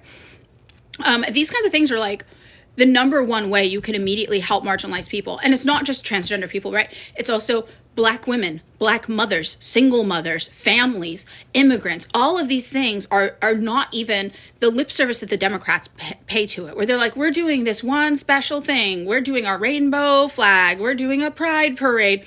That actually does not help people. The material things that all marginalized people need, that they're cut off from in society because of discrimination, that would help them the most are housing, healthcare, transportation, things everybody needs, right? And those are the first things denied to them and systematically denied to them in higher and higher and higher numbers because of discrimination. So when you make those things a human right, you've immediately gotten rid of some of the violence that comes along with discrimination. That doesn't mean you've gotten rid of all discrimination. That doesn't mean there's not other forms of violence that come along with it. But some of the violence, the systemic violence that comes along with discrimination, you've eliminated. And those aren't even these gender, like, not even gender, but like these identity politics based political opinions. That's just like basic human rights shit. Like, you give everybody basic human rights shit, and all of a sudden, marginalized communities are doing a lot better. Liberals can't do that. They can't give you free housing. They can't give you free healthcare. It's not profitable. They're never going to be able to do it. So the most they can do are these roundabout fuck-ass things that don't actually help anybody, right? All they can give you is a Raytheon booth at Pride. And then they're like, that's liberation. They can give you a day of the month where it's like visibility day, and you're like, none of this fucking helps. None of this fucking helps anybody. So yeah, liberation cannot come under capitalism for any marginalized group, and that's why marginalized people are, when you go to communist spaces, socialist spaces, it's not mostly white cisgender people. It's not mostly white cisgender men, certainly, right? It's a lot of like my groups I've worked at, every single one has been led by women of color. There's a lot of transgender people there. There's a lot of disabled people there if they feel that they can actually go out to these spaces, right? So what do? There's two responses to that. The funny response is a picture of What Is to Be Done by Lenin, which I think you should read. And the second thing is what I always say, which is join a socialist org near you today. Today, immediately, get organized. Get organized. You're not going to do it on your own. You're not going to do it in a vacuum. You're not going to do it on the internet. Go get organized. Go find a socialist org near you. You know? That's what you do. That is the thing you do.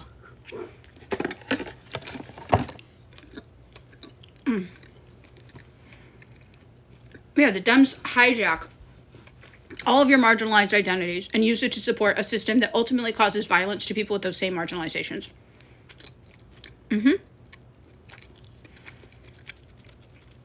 Okay, should someone join a socialist org that's hawkish on China? That's like a trot or like a Maoist org?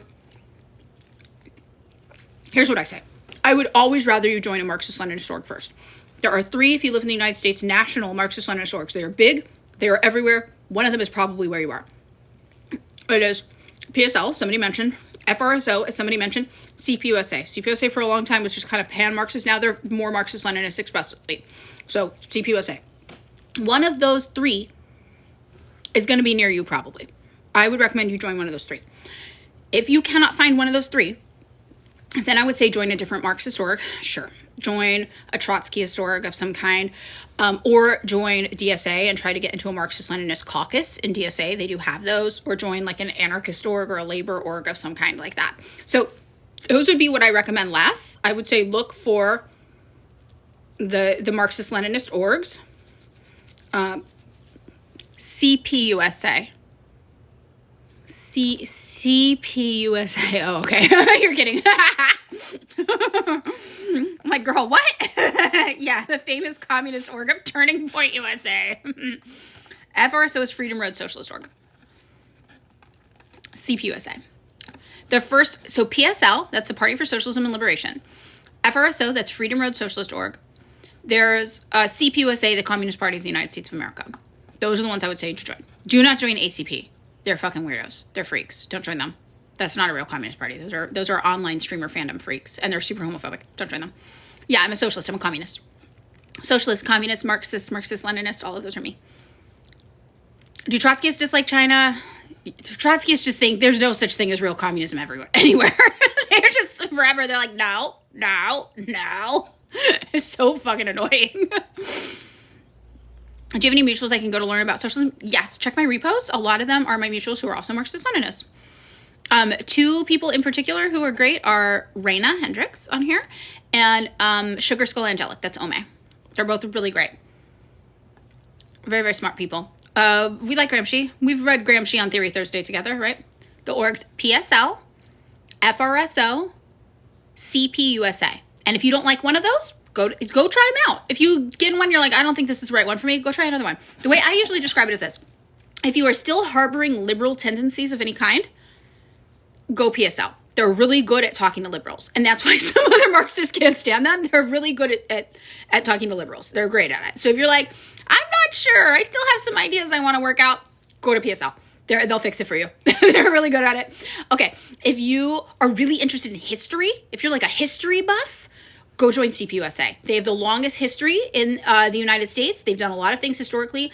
It's like a heritage org here kind of thing, right? Not like the Heritage Foundation, but they go back. They have deep ties to the United States. Go join them.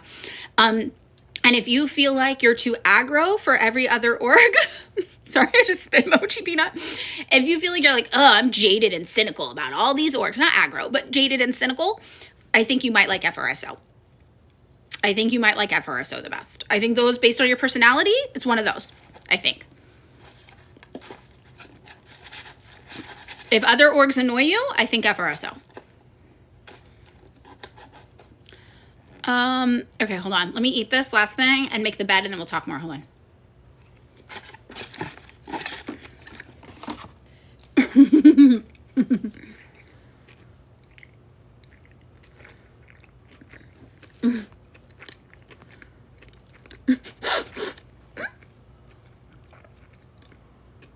Stalinism's not a thing.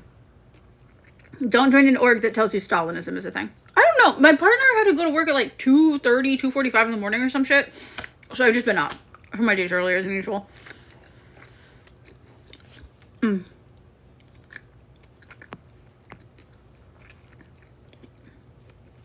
I don't know much about the UK. Car might know some parties in the UK. I'm not sure. Raccoon Child. Yeah. PSL is really good at converting liberals. And I had hoped that ACP would be similarly really good at converting conservatives. But no, they lost it. They lost the plot. I don't know what YDSA is. Is that just like DSA? Can you explain? Oh, Stalin was just doing Marxist-Leninism. I don't know. All these people who are like, Stalinism? It's like, what are you fucking talking? You're literally just doing textbook Marxist-Leninism. It's not like he contributed like whole new, like, he didn't like contribute a new ideology. He was just implementing Marxist-Leninism. I don't really understand that. I feel like that's some weird propaganda speak. I don't know. Okay, why is capitalism bad plus 800 rich men versus kids? Wait, what? That's really specific. Popular misconceptions about Stalin. Oh, that he was a dictator, first of all. Everybody knows he wasn't. But people still like, he was a dictator. No, that's not real. People think the Molotov-Ribbentrop Pact was an alliance with Nazi Germany? Girl, that man hated Nazis. He hated Nazis. That was a non-aggression pact while he built up weapons that he used to destroy the Nazis. Like, that's crazy that people think that. That one's a funny one. What else? I'm trying to think what else. What are the things people think Stalin did bad? Oh, the Holodomor, no, the Gulag, the big spoon, all of that. The big spoon, the Holodomor, I guess. That was under Stalin, right? 1930s. Yeah. That the Holodomor was an intentional thing. That was a naturally recurring famine in the region that actually the USSR found a way to stop from ever occurring again. Thank God. It was horrible and a bunch of people died. The gulags, I mean, at various points in time, the United States has had more of its population incarcerated than the Russians ever had in the gulag system. Also, the gulag system is not what people think. The gulag system was multifaceted. So some of the gulag system literally would just be day labor. And then you'd go home at night and on the weekends. it was just like state mandated day labor to like atone for crimes of some kind. So the Gulag system was a lot more multifaceted and complex than most people think. But it was their prison system, just not everybody was even like incarcerated like that. And there were people who were incarcerated for political crimes, but again, it's like, well, look what happened after no more Stalin, no more USSR. So apparently that's what was necessary at the time to keep the USSR and save the revolution. Right? Easy to critique it after the fact and be like, that was too harsh. But then when we got people in, like Khrushchev, who was like, that was too harsh. Now look, we don't have a USSR anymore. So, I'm not on Twitch right now. No, this is not a real stream. This is me just waking up early. I'm being like, Stalin did not eat all of the grain with a comically big spoon, contrary to what people think. Yeah. Don't you think you're biased? I need to tell you this, and it's going to be hard for you to hear. You're not going to want to hear it. I hated Marxist-Leninists for so long. I thought they were so fucking annoying. I was biased against them because they were annoying. They annoyed me, and I didn't like that. And I still ended up becoming a Marxist-Leninist. Why?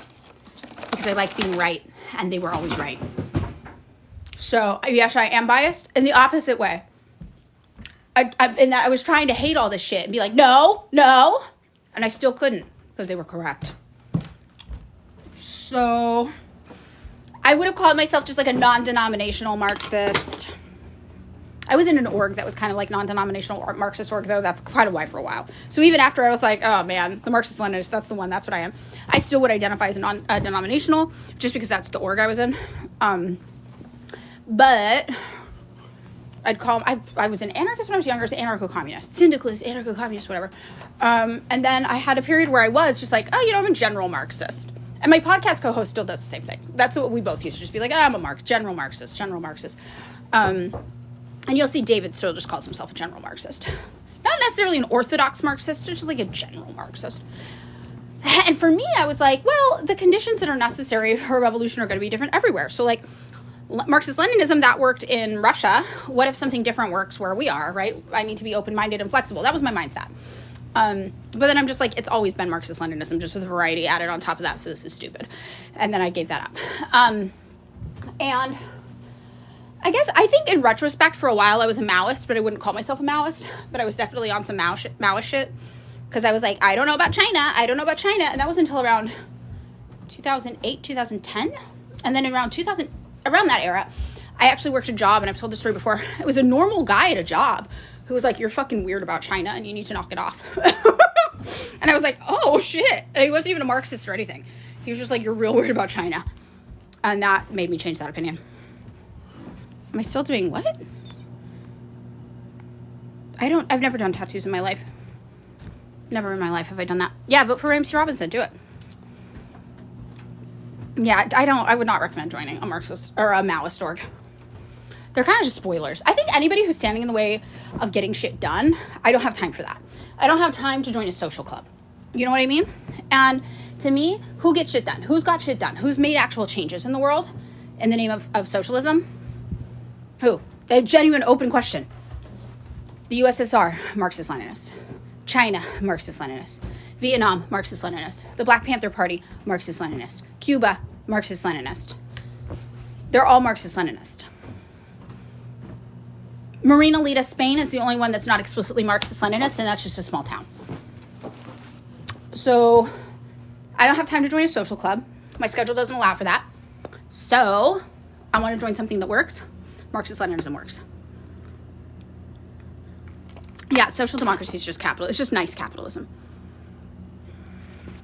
It's just nice capitalism.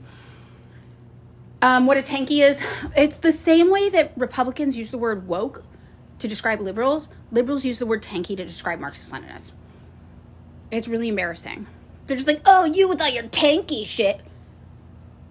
They think it means that we're like too aggro or something, too authoritarian. Authoritarian is like a meaningless fucking word. These people are psychos. It literally just means Marxist-Leninist now. Yeah, we're nukies now. We've taken it on. Okay, I have to start to get ready. I'm gonna do my makeup first.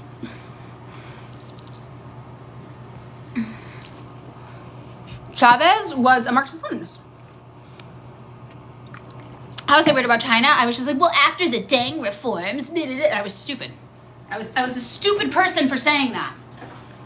I guess I wasn't like, I was like critical of Deng, but I was always like, let's watch. Let's wait and see what happens. And we saw what happened. It worked. Okay. I have my eye makeup on, but that's it. Not my face makeup. I usually take off my makeup sometimes with a makeup wipe and then leave on my eye makeup. And my best friend makes fun of me for that. She thinks that's funny. Okay, let me see.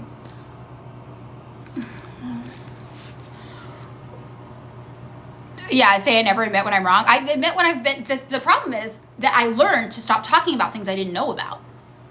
So when I tell stories about when I've been wrong, it's been in the past. Because now I'm just like, oh shit, if I don't know, I'm just not going to say anything anymore. And that is the shortcut to being right most of the time. And I learned that in my 20s. And it's made me a much happier person. And a much more correct person. That is the lesson of growing up. Realizing, oh shit, I actually don't know about this, so I'm going to stop talking about it. And guess what? Now, wrong a lot less. Now when I'm wrong, it's usually because I misspeak. Or somebody's like, hey, have you considered this new thing that just came out? And I'm like, oh, I will look at that and use that to alter my opinion about the world. But it's not, you know? So I admit that I was wrong in the past a lot. 40,000 people did not die in the... That's crazy to think that. You know that, right? That's like some Hezbollah Israel numbers. It was 3,000 people, which is a lot. That's enough. That's enough. You don't... It was like a 9/11. That's a lot. That's enough. That's enough. Why do you have to lie and say it's 40,000, 50,000, 30,000, whatever the fuck numbers you guys are getting? You don't need to do that. That's weird. Oh, when you do that, it makes me not trust you. Why are you lying about that? What's your motive in lying about that? I actually have a video up on my stories right now that explains exactly what happened with the protests, and you should watch it. Everybody should watch it. It's from an Iranian woman actually in Iran. Not one of these people who's like, I'm Iranian, and they live in fucking Los Angeles or whatever, you know? Actual Iranian. Yeah, they just throw a dice. They're like, what's the number today? I don't know, let's make it up. You're born in Iran. Yeah, okay. And? What does that mean? What does that have to do with anything? There's 2 videos. So if you saw the one I posted yesterday, I posted another one this morning. So I don't know if you saw that one or not. And the woman's just like, hey, Americans, this is what's fucking happening in Iran. And she's just laying it down. She's great. She's really good. I like it. You lie by claiming DPRK is some sort of utopia when they kill people just for trying to have a say. They don't kill people for just having a say, but I've also never said it's a utopia.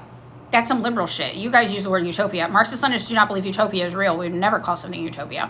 That's like the whole point of our ideology, actually. You guys just make shit up. Liberals just make shit up. It's breaking news. Liberals just make shit up. I don't know if you guys noticed. They just talk about shit they don't understand. The Marxist-Leninists are now calling things a utopia. Literally, our whole ideology is anti-utopian. It's literally an anti-utopian ideology. Like, that's at the core of it. You guys don't even know that. You're just saying shit out of your ass all the time. And then you expect us to like you and take you seriously and think you know how to run a country? Girl. Half of you can't even get my pronouns right and they're at the top of my page. I'm supposed to trust that you can run a country? You can't even run a pronoun. Like, what? Now here, Marxist-Leninists say it's a utopia. You sound stupid. You sound ding-dong. Okay, hold on. I think the Vanguard will be a coalition of all all the Marxist-Leninist parties. We work together a lot already. All the Marxist-Leninist parties.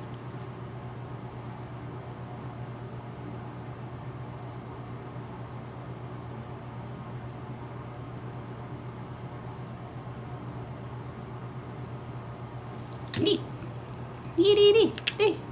The leftist obsession with North Korea, I'm so curious. It's not even our obsession, it's your guys' obsession. You're always asking us about it, so we answer your questions, and then you flip out when you hear something you didn't expect.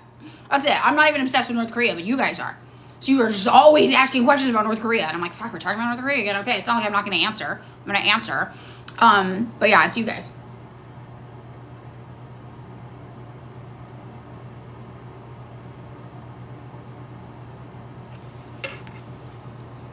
They do not kill people for the most minor things. I'm so sorry. You got Radio Free Asia.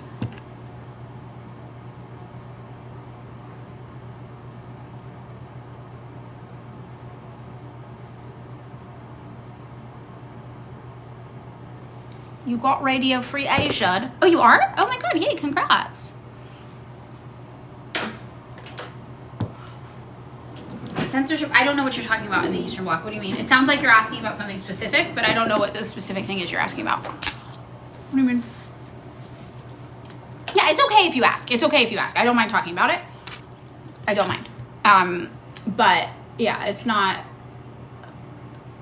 People are obsessed with it because I think like it's presented as some big scary thing, and then when you learn it's just a normal place doing its best, and they've actually been super fucked over, you're like, wait, what? And I think it is a good entry point to realize, like, yeah, everything you think you know about the world is a lie. Like, powerful people control the media. I think it can be really like, whoa. So it's almost like a stand-in. I think that's why people are so interested in talking about it. It's like a stand-in for like all the stuff you got wrong about the world. So I get it. I don't mean to be judgmental, but...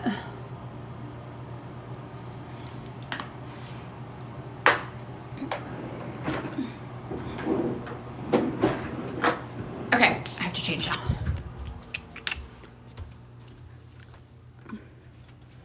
Yeah, but also, uncritically, I'm like, I'm not going to be critical of the DPRK. Why? What's the utility in that? I think they've been through enough. You know? Liberals want you to talk shit on the most marginalized, vulnerable fucking communities on the planet so they can jerk off to it later. You know? They're like, say something bad about these people who were literally fucking bombed into oblivion. Like, no thanks, not me. Why? Right? What's the point of that? I don't understand these people. What do I want to wear today? Do you guys think it's going to be cold? It might be. We'll wear a skirt.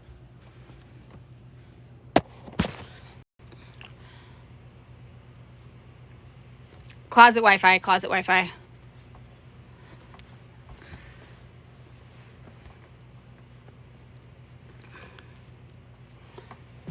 Closet Wi-Fi. I know, closet Wi-Fi. Hold on.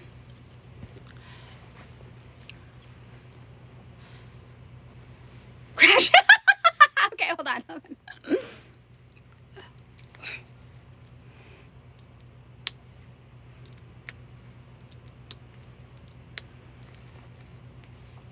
There's no free speech in the DPRK. Hold on.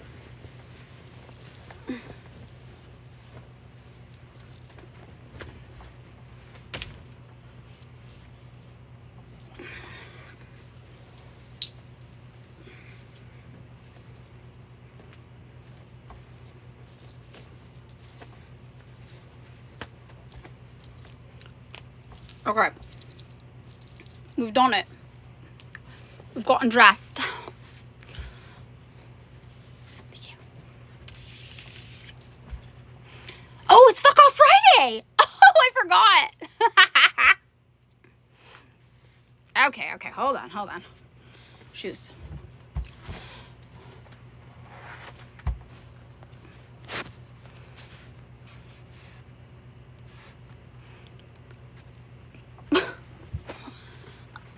It said I was naked. I'm like, I'm not naked. Why does it think I'm naked? It's Fuck Off Friday. Yeah, it's Fuck Off Friday. I just got a notification that I'm naked. And me too. I forgot it was Friday too. Flesh-colored top. That's what it is. Flesh-colored top. Strikes again. Shirt color. You're so right. That's what it is. It thinks I'm naked. Okay. All right, now we do hair and makeup. It is Fuck Off Friday.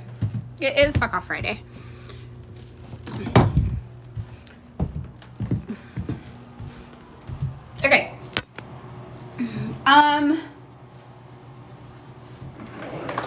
Did we do this already? I don't think I did this already.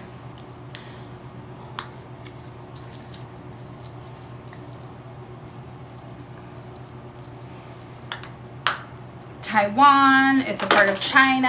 It's really fucking weird that everybody's trying to pretend it's not a part of China. That's fucking strange. China can't take over Taiwan. Taiwan is China. That's crazy. We have to have this conversation every day, but it's okay. I'll keep doing it. You cannot take over your own country. Taiwan is a part of China. It's been a part of China continuously for hundreds of years, except for the time that it was colonized by fucking Japan. And then they had to give it up at the same actually time that they had to give up their control over Korea. Taiwan is a part of China. And the reason they have their own government isn't even because they thought they'd be separate from China. It's because the guys who lost the civil war in China, the right-wing fascist freaks, were like, no, we actually won, and we're moving the capital of all of China to Taiwan. And then they set up their own government. And the communists were like, we don't have time for whatever the fuck's happening over there right now. So they've been left to kind of self-govern, but the whole thing was that they thought they were in charge of all of China. And Taiwan today thinks they're in charge of not only all of China, but even parts of other countries that aren't China. They're crazy. They're crazy people. Taiwan is like Donald Trump saying that he actually won the last election and then moving to like, what's an actual island off the coast of the United States? Catalina Island, and being like, this is where the White House is now. We're in charge of everything. And also parts of Canada. It's crazy. It's crazy. China's hypothetical, you cannot invade your own country. Like, what are you saying? This is crazy. You guys don't know anything you're talking about, and it's insane. Only 4.3% of Taiwan wants to seek independence from China. They are a part of China now. The change in status quo would be leaving China. You guys get that, right? Oh, okay. I don't know.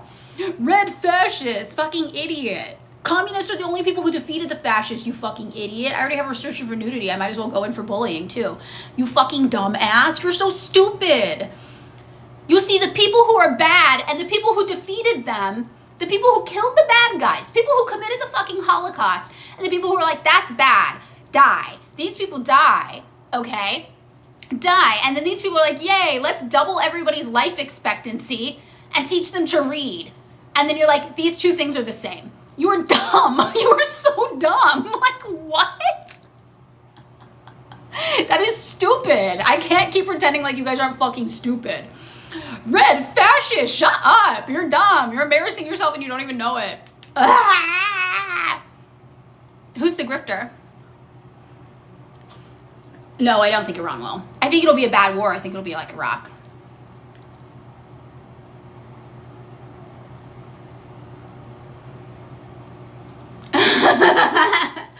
It's where I bully you all for being dumb.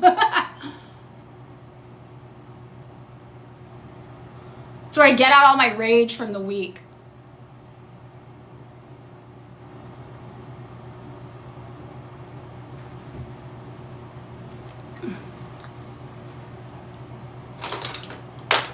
I get to yell. No, nothing good will happen from what's happening in Iran. Nothing good. Nothing good. At all. It's going to be all bad for everybody.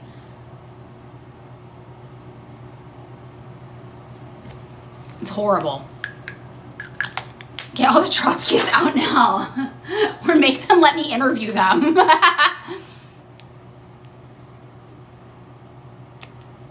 AI summary.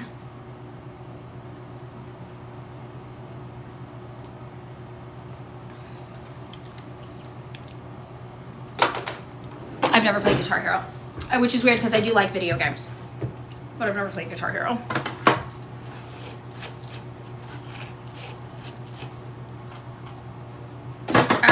Okay.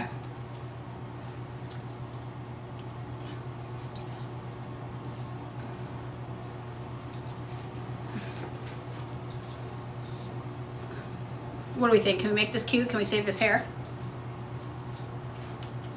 Shit. Crazy as hell. It looks crazy as hell. But maybe it's like fun. Maybe it's like fun crazy as hell.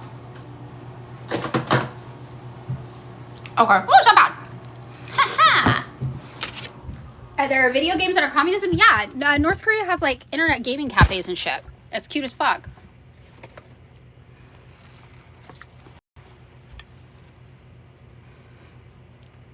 No, it's not a television skirt. It's so cute though, right?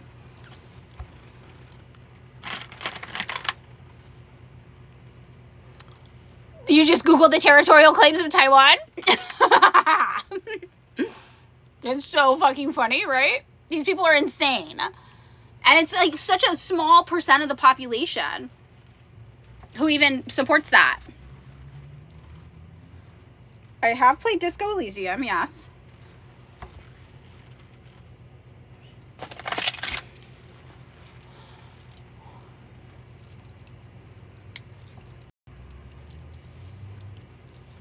Okay.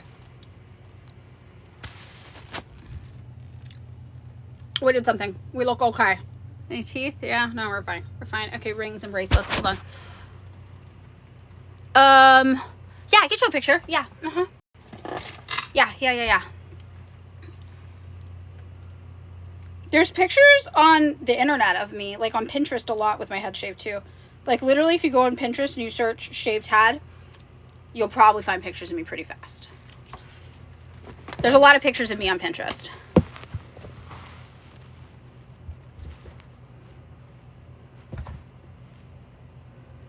Which bracelet do you want?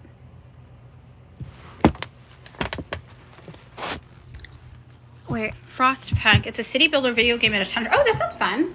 What's it on? What platforms is it on? Is it like computer or is it a console? The spiral one. What spiral bracelet am I wearing? I don't think I have one. Or is it this one? If it's that one's not from my company. Stream, computer, Steam. Oh, good. Yeah. Okay, but I have a Mac is the only thing. So a lot of the Steam games don't work for me. Oh, the stream. Oh, I know the ones. I know the one you're talking about. Yes. Okay. I could bring those back. I have not watched. I don't like watching cartoons. I don't fuck with that. It works on Mac? Yay. Okay. What is with the hair? What do you mean? I think it looks cool. I think it looks good. I think it's fun. You played on MacBook Air. Okay, I have a MacBook Pro, so I should be fine.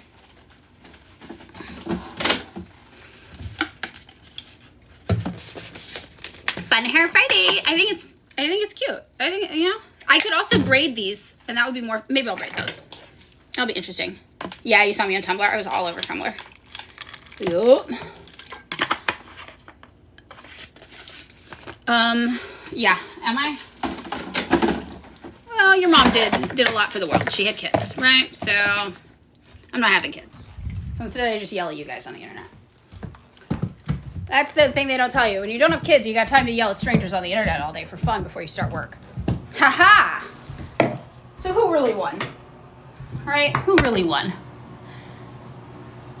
Alright. I'm gonna do... There's something I was gonna do at Fall Apart. I was gonna braid my hair. Got pets? Yes, I do. I have a dog, and my partner I live with has a cat. I'm Kami Mommy. You know what? I'll accept that. Gender neutral. Kami Mommy is gender neutral. I'm okay with that. I have Fork. Fork has me. Is a better way to think about it. The dog controls my life. No siblings. I have a half brother, but I don't really know him. I've only spent like 6 months of my life with him ever when he was a baby. He was like 0 to 6 months, you know, and I've only seen him like twice ever after that, so it's not really like having a brother. I guess half brother.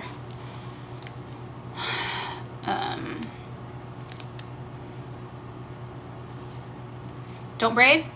Well, wait though. Wait. Let me cook. Tell me what you think when it's done. We have time because I woke up so early. I think it's kind of cute.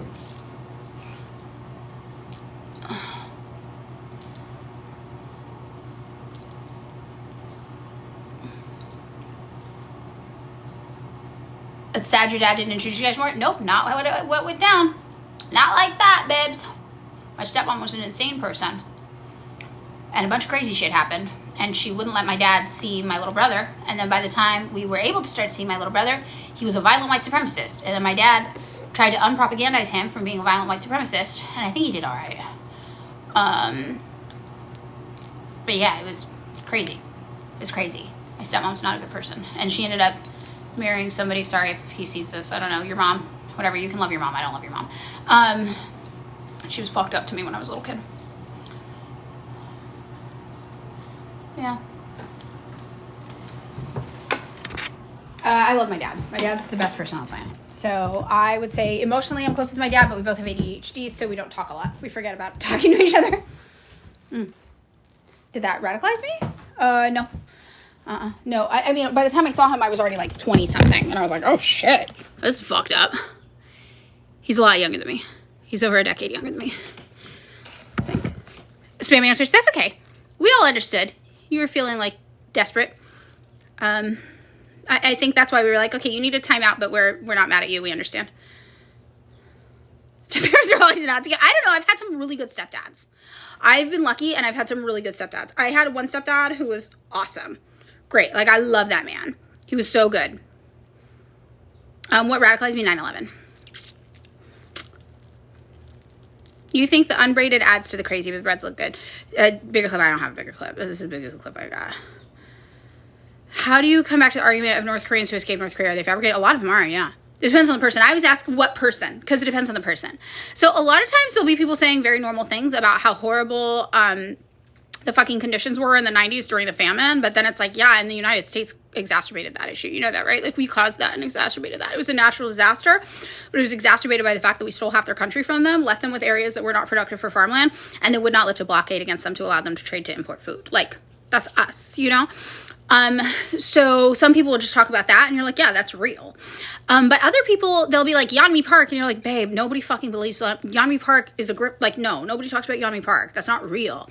Or like Camp 14 and you're like, that guy literally admitted his whole book wasn't real. And he had to recant it. Like, we don't trust him, you know, so it's important. Or like Charles, North Korea. And you're like, that guy's literally wanted in Spain in conjunction with a terrorist attack on a North Korean embassy where people were held for hours and tortured. Like, I don't really think that's the man you should be asking about North Korea. Like, you know what I mean? And he's affiliated with this group called Link also, which is congressionally funded.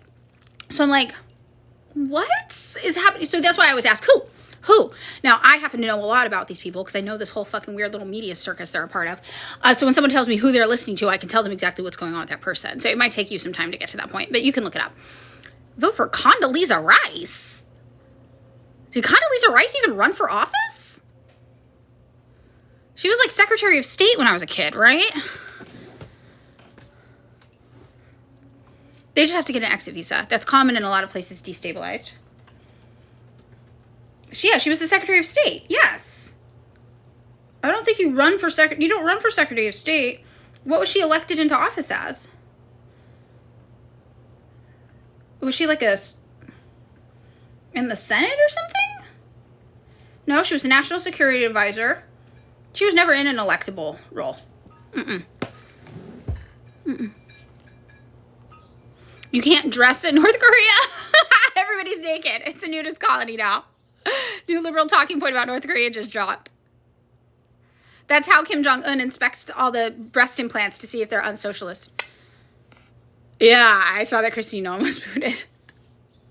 Like, that's gonna fix it. You know? It's crazy.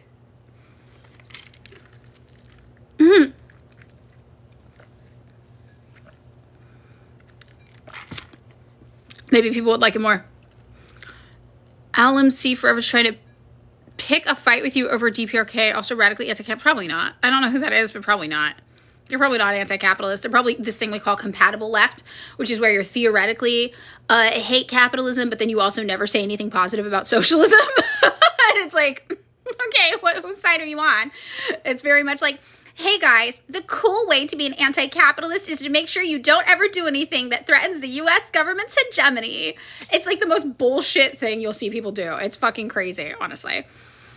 It's wild. Okay, let's see my restrictions here. I kind of feel like I have some restrictions. So, yeah, it still thinks I'm naked, but I'm not. I kind of feel like I'm going to end this live and I'm going to pull up a new one. I am going to stream on Twitch today, yes. For the last few minutes before I start to get set up on Twitch. Do you guys think? And then you'll just come back here. I'm just going to end this live and start a new one because it thinks I was naked. So it's restricted. So it's not showing it to people. What do you think? Do you think it's worth it or not? Yeah, I'm going to do that. I'm going to end it and I'll come back. Come back 1 second.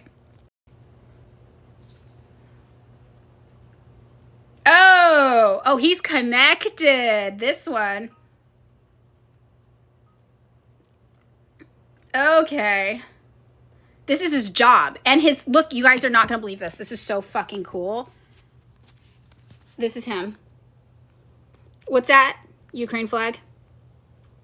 Ukraine flag. Secretariat, UK All-Party Parliamentary Group on NK. ODUC spokesperson for NK. ACN ambassador. Oh my God. I could not have expected this. So cool. So cool. Wow. That man says I'm lying about North Korea. The pro-Ukraine Tory is like, have you considered? This is a guy apparently going on the internet saying I'm wrong, everything I say about North Korea. He's literally a pro-Ukraine Tory. He's like a Nazi. I've never said camps don't exist. I said that they're prisons. But I will say, depending on his story, he's probably lying about what happened there. Probably, if I had to guess. Nobody says that they don't have prisons. Of course they have prisons. Everybody says that. They're just prisons. They're just normal prisons. I am the entire vanguard. Yeah. Oh my God, there's more pictures of him with the Ukraine flag. I'm fucking freaking. What? The Geneva Summit. Why would this man from the Christian Union at the Geneva Summit, who loves Ukraine and works for the conservative political party of the UK government, possibly get on the internet and say that communism is evil? Why would this happen? If only there was a way to understand how this could occur. God, I don't know. It's a mystery we'll never solve. It's a mystery we'll never solve. So it's not that we don't like Ukraine. What it is that in 2013, 2014, the Ukrainian government was overthrown by a bunch of far-right fascist freaks backed by a Nazi coup. And the new government that took over is very, very Nazi. Like, very Nazi.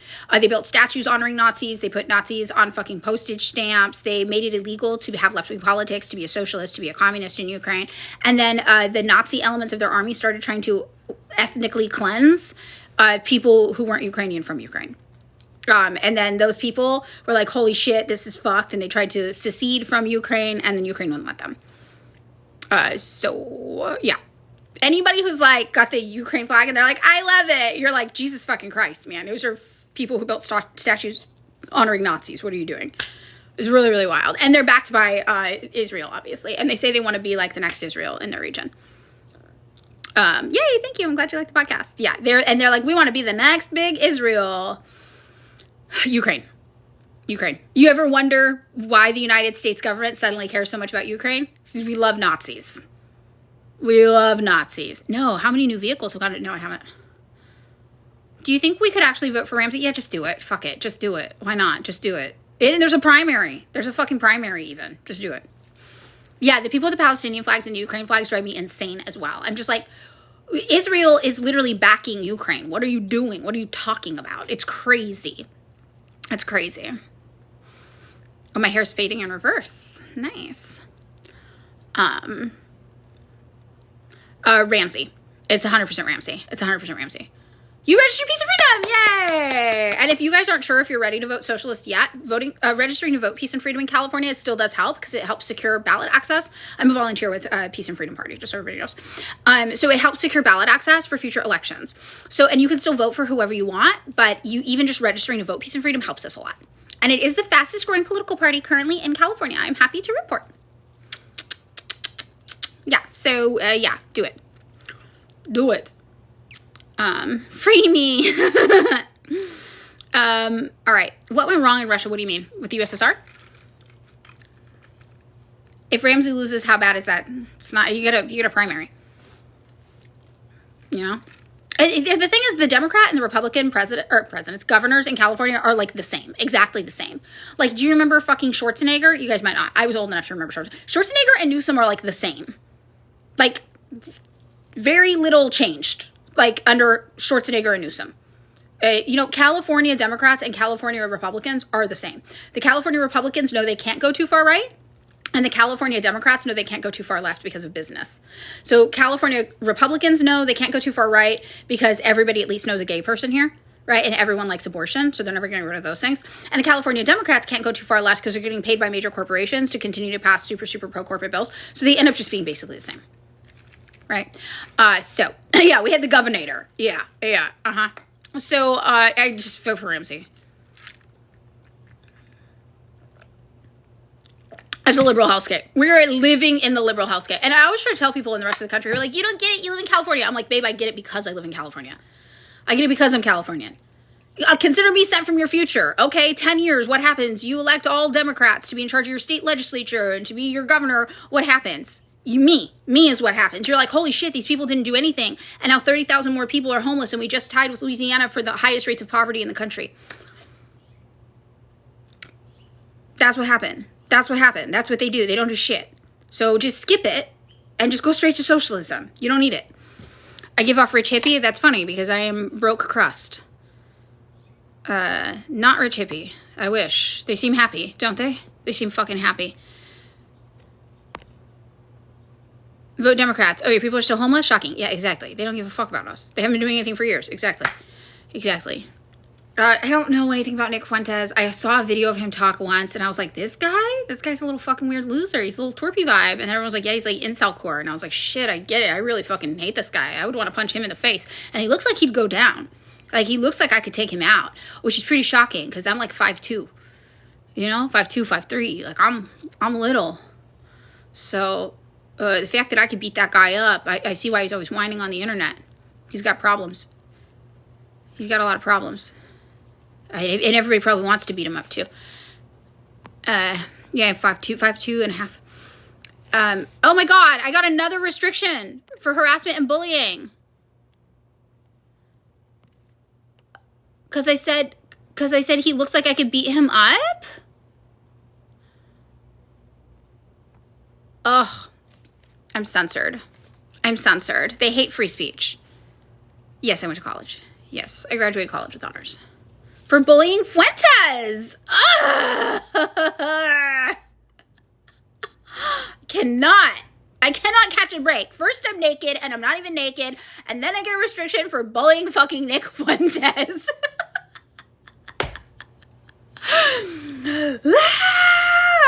I can't handle this. Can I live? Can I live? Can I say anything? No.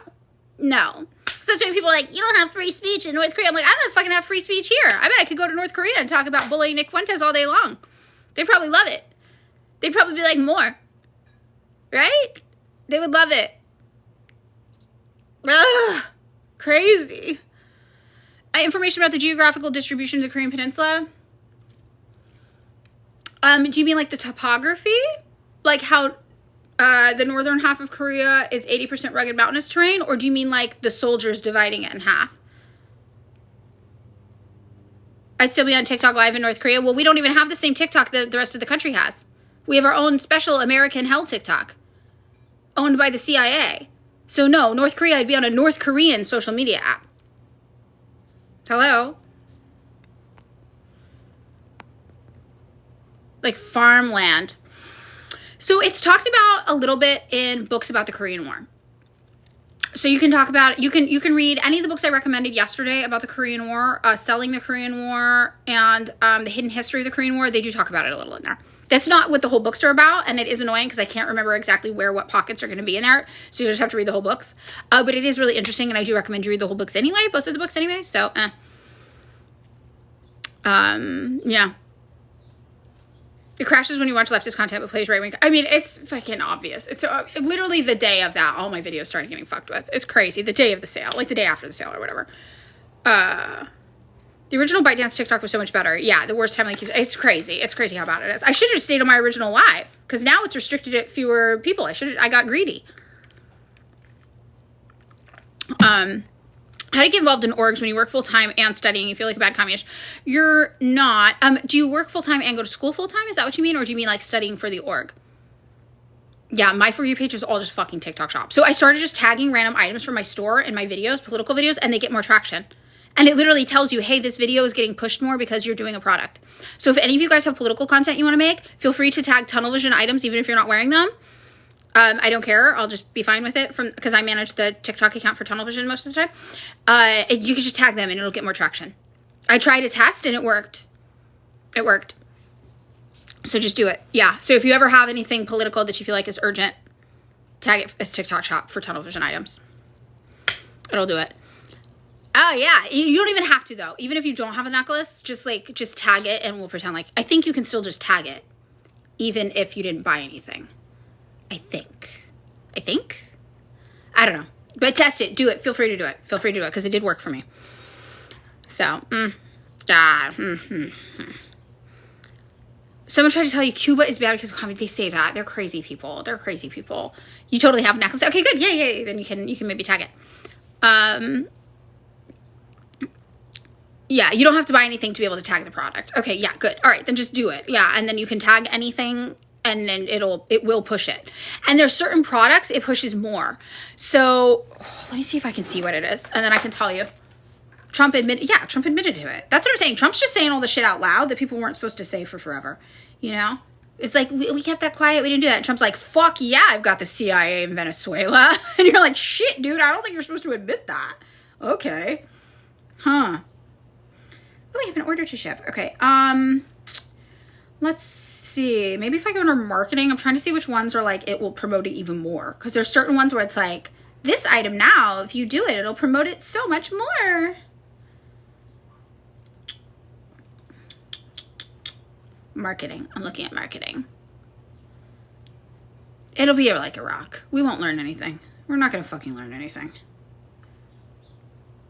Promotions. I don't think it'll tell me on here. I think it only tells me in the app. I'm so sorry. Okay, well, whatever the fucking case. Go in the app and feel free to tag Tunnel Vision Way. For all your good political takes. I'll report it if it's not good. Just kidding. I mean, whatever. I'll report it if it's conservative. Yeah, I change my hair color all the time. It's not that interesting. I totally should have just left it the original live. Wow. That's so funny. I'm like, look, we have like 22 minutes. Is it worth trying to change it again? Probably not, right? I'm still restricted. Harassment and bullying for 10 minutes. It'll probably go away. It'll probably go away soon. For harassment and bullying, you only get a 10-minute restriction. For nudity, it's a forever restriction. How do you tag it? Okay, so when you make a video, you go into add a link at the end, and then it'll say like products, and you can click product, and then you can search for us, Tunnel Vision, and you can find something and you can just add it. And if you need a product to search for, you could do like ball chain bracelet, that's in there, or like stainless steel sword necklace, that's in there. All that stuff's in there, and then you can just, I don't care what it is, just whatever you want to do. Can you tag it if you're just being a silly guy? Yeah, that's fine too. Do I get a restriction for talking about a restriction? I don't think so, but maybe. Wait, are you saying TV is not? Yeah, TV's on TikTok Shop because we kept getting in trouble for marketing products that weren't for sale on TikTok Shop. That's against TikTok's rules now. So now if you're a business, the only way you can market your products on the TikTok is if you're selling on TikTok Shop. So we had to start a TikTok Shop. Isn't that crazy? Yeah. Crazy. So yeah, it's on TikTok Shop now. Yeah. People buy stuff, so I'm like, yeah, okay, whatever. We haven't got paid from them yet. They hold your money for like ever. So like, it's like a little savings account for the company, I guess. Yeah, tag whatever. I literally don't care. You can tag whatever. Okay, I'm gonna start moving the computer and we'll start to get set up. It's, yeah, I don't know, but I think, oh yeah, the restriction's gone. The restriction's gone! Ha ha ha! Okay, so I'm gonna sit here for a few minutes because people like this lighting more. People come more when I'm in this lighting. And we'll do that. Okay, so if you like it and you share it, then we'll go into Fuck Off Friday, which is where we bully people into joining the Twitch live stream. Ha ha! So I'm gonna give myself a few more minutes here.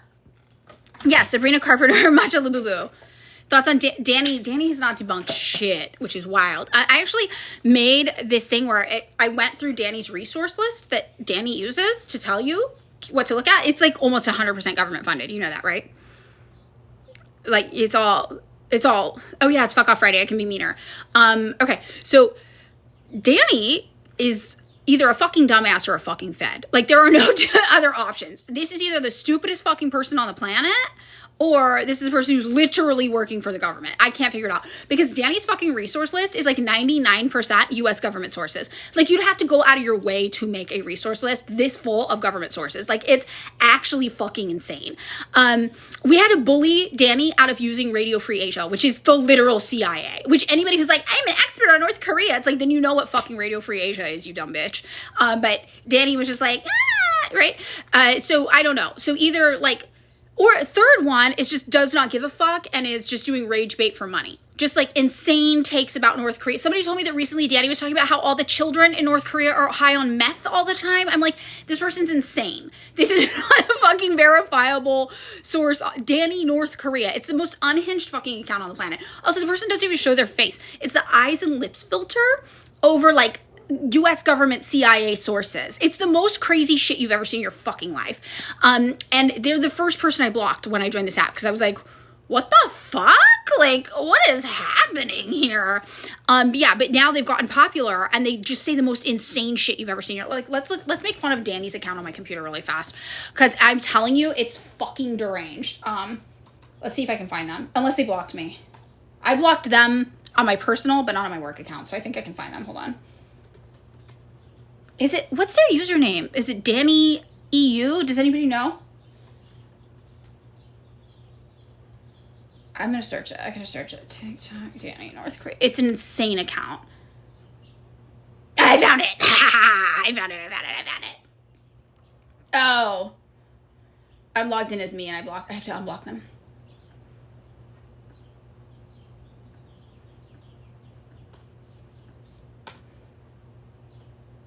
They're so insane. This is a crazy person. Okay, let's check this shit out. Look at this fucking loser. All right. First of all, they're obsessed with me. They're obsessed with me. And their videos get millions of views talking about how I'm lying. Millions of views from this psychopath, okay? North Korea's drug problem. This is them literally saying that everybody in North Korea is high on meth all the time. This is them making up some bullshit about, also me. They're obsessed with me. And this is like anybody who hates me just goes here to like jerk off on Danny's account about how much they fucking hate me. And it's really funny because they just end up believing right-wing Donald Trump, like fucking bizarre conspiracy theory bullshit. So this is hating Madeline Pendleton is the right-wing alt-right pipeline. I'm just going to tell you that right now. Hating Madeline Pendleton is an alt-right fucking pipeline. And look at how many fucking videos about me. Their whole account is like an alt-right pipeline for hating me. It's fucking insane. And they just say the craziest shit in the world. Okay, and now they have a resource list. Oh, of course, tankies get blocked. This is an alt-right pipeline account. Okay, North Korea resource document. All right, don't worry, I looked at it. Don't you worry, I fucking looked at it. Okay, look at all this. So I have my own. I have my own resource document. And I actually went through her resource document. I copied and pasted it into mine and was like, I'm gonna look at this. So here's hers, copied and pasted. I made a key. Everything red is US government. Everything orange is South Korea. And in South Korea, for those of you who don't know, it's actually illegal to say anything positive about North Korea because of their National Security Act. So it's not trustworthy. And then blue, this is just things where it's like paid defectors, unconfirmed stories. This isn't like reliable. And then purple is, I don't even know why she fucking included this. Okay, so you look, she literally was just like, the New York Times. And I was like, maybe this will be an article from the New York Times. No, it's literally just the New York Times website. And I'm like, what? So all of this, I was like, okay, I have no idea why she included these. This is crazy. What does this even fucking mean? But yeah, so then she's like, NK News, that's funded by the U.S. State Department. And when I say funded by the State Department, NK News, like, check this out. NK News it's parent company is MK Consulting. Okay, this is MK Consulting. This is MK News right here from GovTribe. Look at how it's funded. Department of Defense, Department of Treasury, Department of State. It's insane. And this is who she's like, that's who you should learn about North Korea from. Okay, then she also has 38 North. It's literally part of the fucking Stimson Center, which if you don't know what the Stimson Center is, the Stimson Center, look at the Stimson Center's funding. And this is what I'm telling you, and I'm like, this is a crazy person. Or they're evil. They're either crazy or evil. This is the Stimson Center's funding. Defense Department, Defense Department, Defense Department. This is the people who have our nukes, by the way. Department of Energy sounds chill. No, these are the people with the nukes. These are the people with the nukes. State Department, our intelligence agencies. It's fucking hilarious. Okay, so then also like Rimjin Gang and like academics are like literally like one of my favorite academics on this topic. Susie Kim is a professor of Korean history, wrote in the Asia Pacific Journal about how Rimjin Gang is just like tabloid trash, and she's a professor. She's a professor of Korean history at Rutgers. She's just like, fuck this. What is this shit? Okay, so this is this, and then she's got, look at everything in red. Everything in red is funded by the U.S. government. Okay, all of it. This is her whole resource list. So I went through her resource list and I was like, which of these are actually okay sources? There were only 3, and one is a Christian church. One is a Christian church. This is the only one that I could not find was fucking directly funded. And then this one book, which actually is the true story of North Korea abducting Japanese people to teach them Japanese after they were subjected to Japanese imperial terror. Which is true, and there's a horrible thing Korea went through, but it's not great that they kidnapped random Japanese people afterwards, but, you know, it's bad. And then the last was just the Stanford website, A History of North Korea's Nuclear Program, which is correct. Yes, that is true. They have a nuclear program. That's it. It's crazy, though. That's the person who's obsessed with debunking me. They're, like, literally an alt-right pipeline. Literally an alt-right pipeline. It's so fucking funny. I wish I should probably make a video like that. Like, you guys know Danny North Korea's the alt-right pipeline, right? And then just show, like, State Department, State Department, State Department, like, all of the sources. No, there's 3 real sources on that entire document. One is a Christian church. One is Stanford talking about the fact that North Korea has nuclear weapons, which is true. And one is a book about North Korea kidnapping some civilians from Japan following Japan's imperial control over it. That's it. So that whole list is like 30 sources or something like that. There's only 3 that aren't funded by the U.S. government, the South Korean government, or unreliable. It's crazy. Like, she is the alt-right pipeline. And the thing is, I should start using that term more as a rhetorical term, right? Because these liberals don't realize they're in the alt-right pipeline. Like, they don't get it. Like, you're fucking in the alt-right pipeline. Every time you see fucking dancing videos of hot Iranian girls going, we love Donald Trump bombing our country, you're in the alt-right pipeline. Every time you see women being like, we're not free in Iran, you're in the alt-right fucking pipeline. Like, people do call her out and then she blocks them. Communists have been calling her out forever and she blocks them. She's crazy. She is crazy. Yeah, Danny Iran and Danny Cuba incoming. Psycho. But I do think, I'm always trying to think, like, why don't people fucking get this? Why don't they get that this is wrong? I'm just going to start using the term alt-right pipeline more. Because people know what the alt-right pipeline is. So it's like, girl, you're in the alt-right pipeline if you're following this shit. Look who is funding it. The State Department. Literally. Do you think the State Department's left wing? Like, come on. It's crazy. Car's obsessed with Aspen. Okay. It's fucking insane, though. That chick is fucking insane. All right, we got 2 more minutes over here before we start to make the shift. I'm trying to build the alt-left pipeline, man. These people just keep doubling down on fascism. They're psychotic. You'll have liberals out here literally with the same fucking foreign policy as Donald Trump being like, what? What's the problem? It's like, babe, you got pipelined. You got fucking pipelines. Like, why do you have the same foreign policy as Donald Trump and you don't see that? You got fucking pipeline. I don't know enough about Aspen to bully her like that. Danny, I've been watching this happen for years. Aspen, you should just know by looking. It's crazy. Yeah, the BBC, Reuters, and AP weren't even showing links to articles. It was just on the front page of their website. Yeah, I know you do. I did not hear Gavin denounce Israel. But that's the thing about Gavin. Gavin will do whatever he thinks gets him votes. 10 Panamanians were arrested in Cuba last week for being paid to do graffiti. Yeah, I wonder by who. I wonder who fucking paid them. It's crazy. It's crazy. Yeah, it's beneficial for the state, for liberals to act like the alt-left pipeline doesn't exist. I mean, what sources do I actually believe? I have all my sources in my link tree. I tell you to go look at them. I tell you to read them. I'm constantly sharing books with you guys to learn more about the subject. I mean, they're there. So go check out my link tree. You'll see them. You'll see over 100 hours of learning materials I've provided. With them. Book recs. Yeah, I've got book recs in there. There's like 6 book recs in there. I definitely recommend it. Okay. What makes my sources true? And you can literally see their funding for the other source. You can see who's paying them to say this shit. You think the State Department is telling you true things about our political enemies that we want to nuke, that we're still technically at war with? What do you mean? What are you fucking talking about? What do you mean? And that's the thing I've noticed. I don't know how to combat this one. I'm going to start telling people they're in the alt-right pipeline, though, for sure. Why? Okay, here's what I don't get. I'm trying to think of the right way to word this. Why do liberals not understand that propaganda is not just like a vibe? Like when we say something is U.S. government propaganda, we can prove it's being funded by the U.S. government. We're like, look, the U.S. government had a grant that we can track that moved through Congress that paid for this. Like, and we're showing people. I'm like, look, here it's the grant. Here you could go on. This is a Congress.gov website that shows the grants. Like, here it is. And they're still just like, but what if yours is propaganda? And I'm like, okay, show me the congressional grant. Show me the paper trail to wherever you think's funding it. And they can't. They're just like, but what if? And I'm like, how? How are they so stupid? How do we get them to understand it's not a what if? I'm literally showing you proof. What if the world was made of pudding? What do you mean, what if? Like, anything could be true. What if? I know this is true, though. I know this one's true. I'm showing you I know it's true.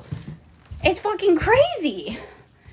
But they're like, but I want yours to be propaganda too. Okay, but it's not. So what fucking not? And if you show me evidence it is, I'll be like, oh shit, thanks. But they won't. Because they can't. And they literally think propaganda is just a meaningless buzzword and a vibe. It's crazy.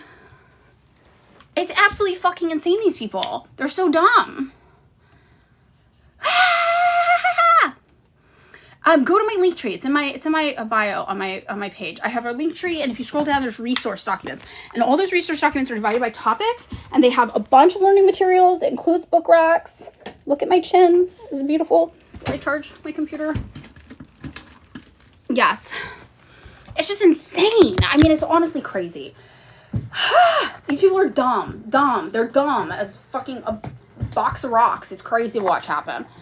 And they're not getting smarter. You all fell apart when asked what makes up a mode of production. Deeply, what are you talking about? Who asked that? What makes up a mode of production? It depends on the mode of production. There's different definitions for each mode of production. What do you mean? Do you have a specific one you want to know? What the definition of like a capitalist mode of production or like a socialist mode of production? What do you mean? Means of production. You mean means of production or do you mean mode of production? I'm getting this set up right now, guys.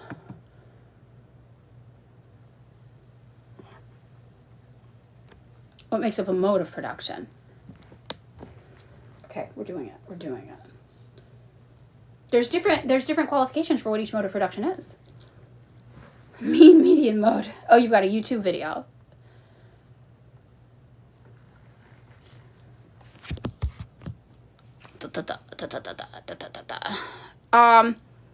Yeah, Kim Jong-un is not a dictator. That's a crazy thing to say. He's not. Social relations make a mode of production. Well, yeah, or you could argue the mode of production creates the social relations. Right? You could argue it's the other way around as well. That the mode of production determines the social relations. That's what Marx talks about in chapter 1 of Capital. We actually just went over that on my podcast, or on my live stream.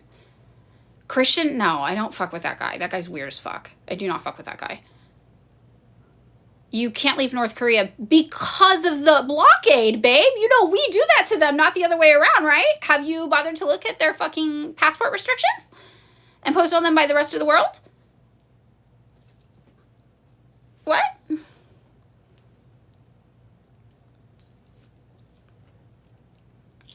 Oh, yes, we got it. We got the bullying. Yes, okay, great.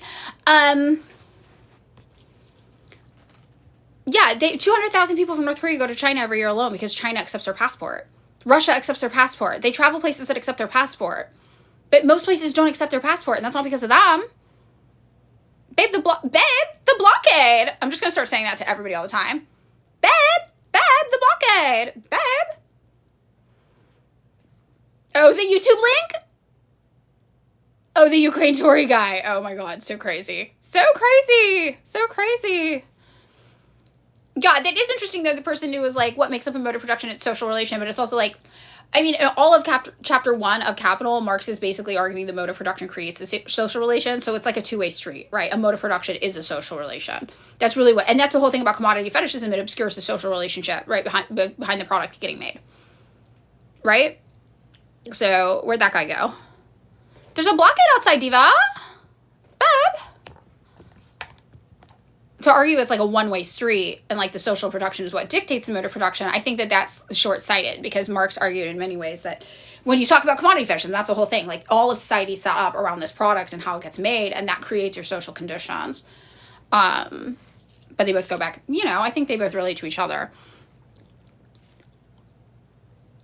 Aaron Ravel, I don't do that shit. I don't do that bad commie shit. I don't, unless somebody is like openly like homophobic or like racist or something. You know, I don't really like getting involved in the people drama like that. I think it distracts from the actual work and what people are trying to accomplish, right? So I think interpersonal relationship issues should be resolved individually and privately. I don't think they should be put on blast, or like, you know what I mean? So if somebody's being like actively like transphobic, homophobic, racist in a way where people in the community have tried to reach out to them and it's like a repeated pattern and they're very out and about and proud of it, that's something, right? Like the ACP, I'm like, okay, fuck this. They've been talked to, they've been told a number of times, but I don't do that otherwise. You're never gonna catch me doing that with other communists. I think that's counterproductive to the work. So, okay. All right. I have the screensaver up. I have the screensaver up over on Twitch. We're going over to Twitch. We are on Twitch. It's there. So if you guys are new and you've never been on our Twitch, PSL is not chill with ACP. Exactly, yeah. So come on over to Twitch.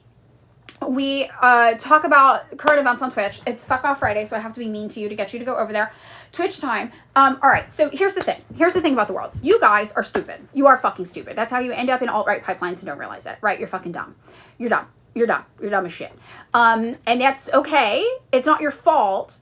All of the United States, especially if you're an American, wants you to be stupid. The United States wants you to be stupid even if you're not an American, though. And lots of people outside of the country don't realize this. The CIA exists for you guys, not for us. FBI works in our borders. CIA works outside of our borders.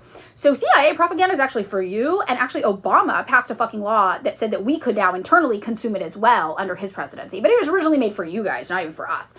So whatever the case, you guys are stupid. And there's a reason you're stupid and getting stupider. I think short-form content might have something to do with it. I'm not sure, that's just a theory. I think short-form content's rotting your fucking brains. When you look at somebody like Danny North Korea's fucking account, and these videos are getting millions of views, and nobody can figure out that's the fucking alt-right pipeline that she's designed to make you support Donald Trump's fucking foreign policy objectives, when nobody can put together that the Epstein files talked about Donald Trump wanting to overthrow Iran and North Korea, and they're like, no, I hate North Korea leftistly. I'm sorry, that's fucking dumb. You have to be fucking dumb as a box of rocks to believe that. That is the stupidest fucking thing I've ever heard. There's no way to hate the United States political enemies leftistly. That is dumb. That is fucking dumb, right? So you guys are stupid, and you don't know you're stupid, which is a problem, but that's okay, we can solve it. So the way to solve it, I think, at the very least, is long-form content. Like, at the very least, I'm gonna go get water to get started. That's like the bare minimum you could do. You should be reading fucking books. You should be reading fucking books, and it's crazy that you won't read a book. It's crazy that you guys don't know how to write an essay. You don't know how to write a paragraph. You are the literacy crisis, and you guys don't know you're the fucking literacy crisis, which is embarrassing. None of you think you're the one reading at a 6th grade reading level. Why? Because you don't know what it means to read at a 6th grade reading level. You think it means you can't read words on a page. It's not what that means. The literacy crisis isn't you can't read words on a page. It's that you have no comprehension skills. You can't draw connections. You can't put things together, right? That is what's going on with the literacy crisis, and it's you. It's you, babes. It's you guys out there looking at Danny fucking North Korea not realizing that's the alt-right pipeline. It's you looking at fucking sexy videos of Iranian girls dancing, telling you they're so happy Donald Trump is bombing their country, thinking that you have left-wing politics while you're supporting that shit. That is the literacy crisis. You're not putting 2 and 2 together. So that's the problem. Long-form content, I think, is the least you can fucking do, because we know you're not going to read a book. Ideally, you read a fucking book. We know you're not going to, right? So if you're not going to read a book, the least you could do is watch longer-form content where people talk about these things in depth. Okay? So, you, stupid. Very, very dumb. Very, very, very dumb. All right? And me, I look like this and I'm smarter than you. I look like this, I have a full-time job, and I'm smarter than you. That should offend you. That should offend you, right? So come at least learn how to get as smart as me over on Twitch. We will get you as smart as me over on Twitch. Why were those women dancing? Because they're fucking psychopaths. They're right-wing MAGA psychopaths. You guys are falling for MAGA propaganda even within our borders. They're literally MAGA. They're out here saying, we love Donald Trump. And you're like, I support this leftistly. You're fucking dumb, right? You're dumb. You're dumb. You're dumb. You're dumb. So come on over. Come on over. Join us on Twitch. Over on Twitch. I'm going to actually... Hey guys, hi. I'm doing it. I'm bullying them. It's Fuck Off Friday and I'm bullying them to get them to come here to join us. Good morning. Hi. Oh, I blocked your main account. I'm so sorry. If you tell me when we're on Twitch, I'll unblock it. So come over on Twitch, tell me your main account, and I'll unblock it. Where is it on Twitch that it's blocked, or is it here?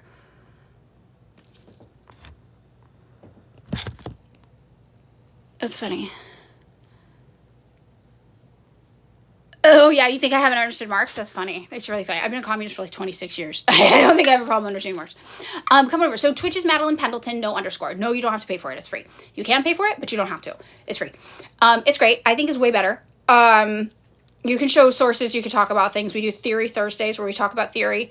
Oh, we actually talk about Marx on Theory Thursday. We do whole 2.5 hour deep dives into Marx on Theory Thursdays. So come on over. Join us. Yes, thank you. That is the link. Come join us. Come get less fucking stupid because you guys are embarrassingly fucking stupid right now. It's getting worse also. I'm going to tell you this. In the 6 years I've been on TikTok, I've seen people get dumber on average. Just worse. It's just like a declining rate of comprehension. And it's getting way, way, way worse. Yeah.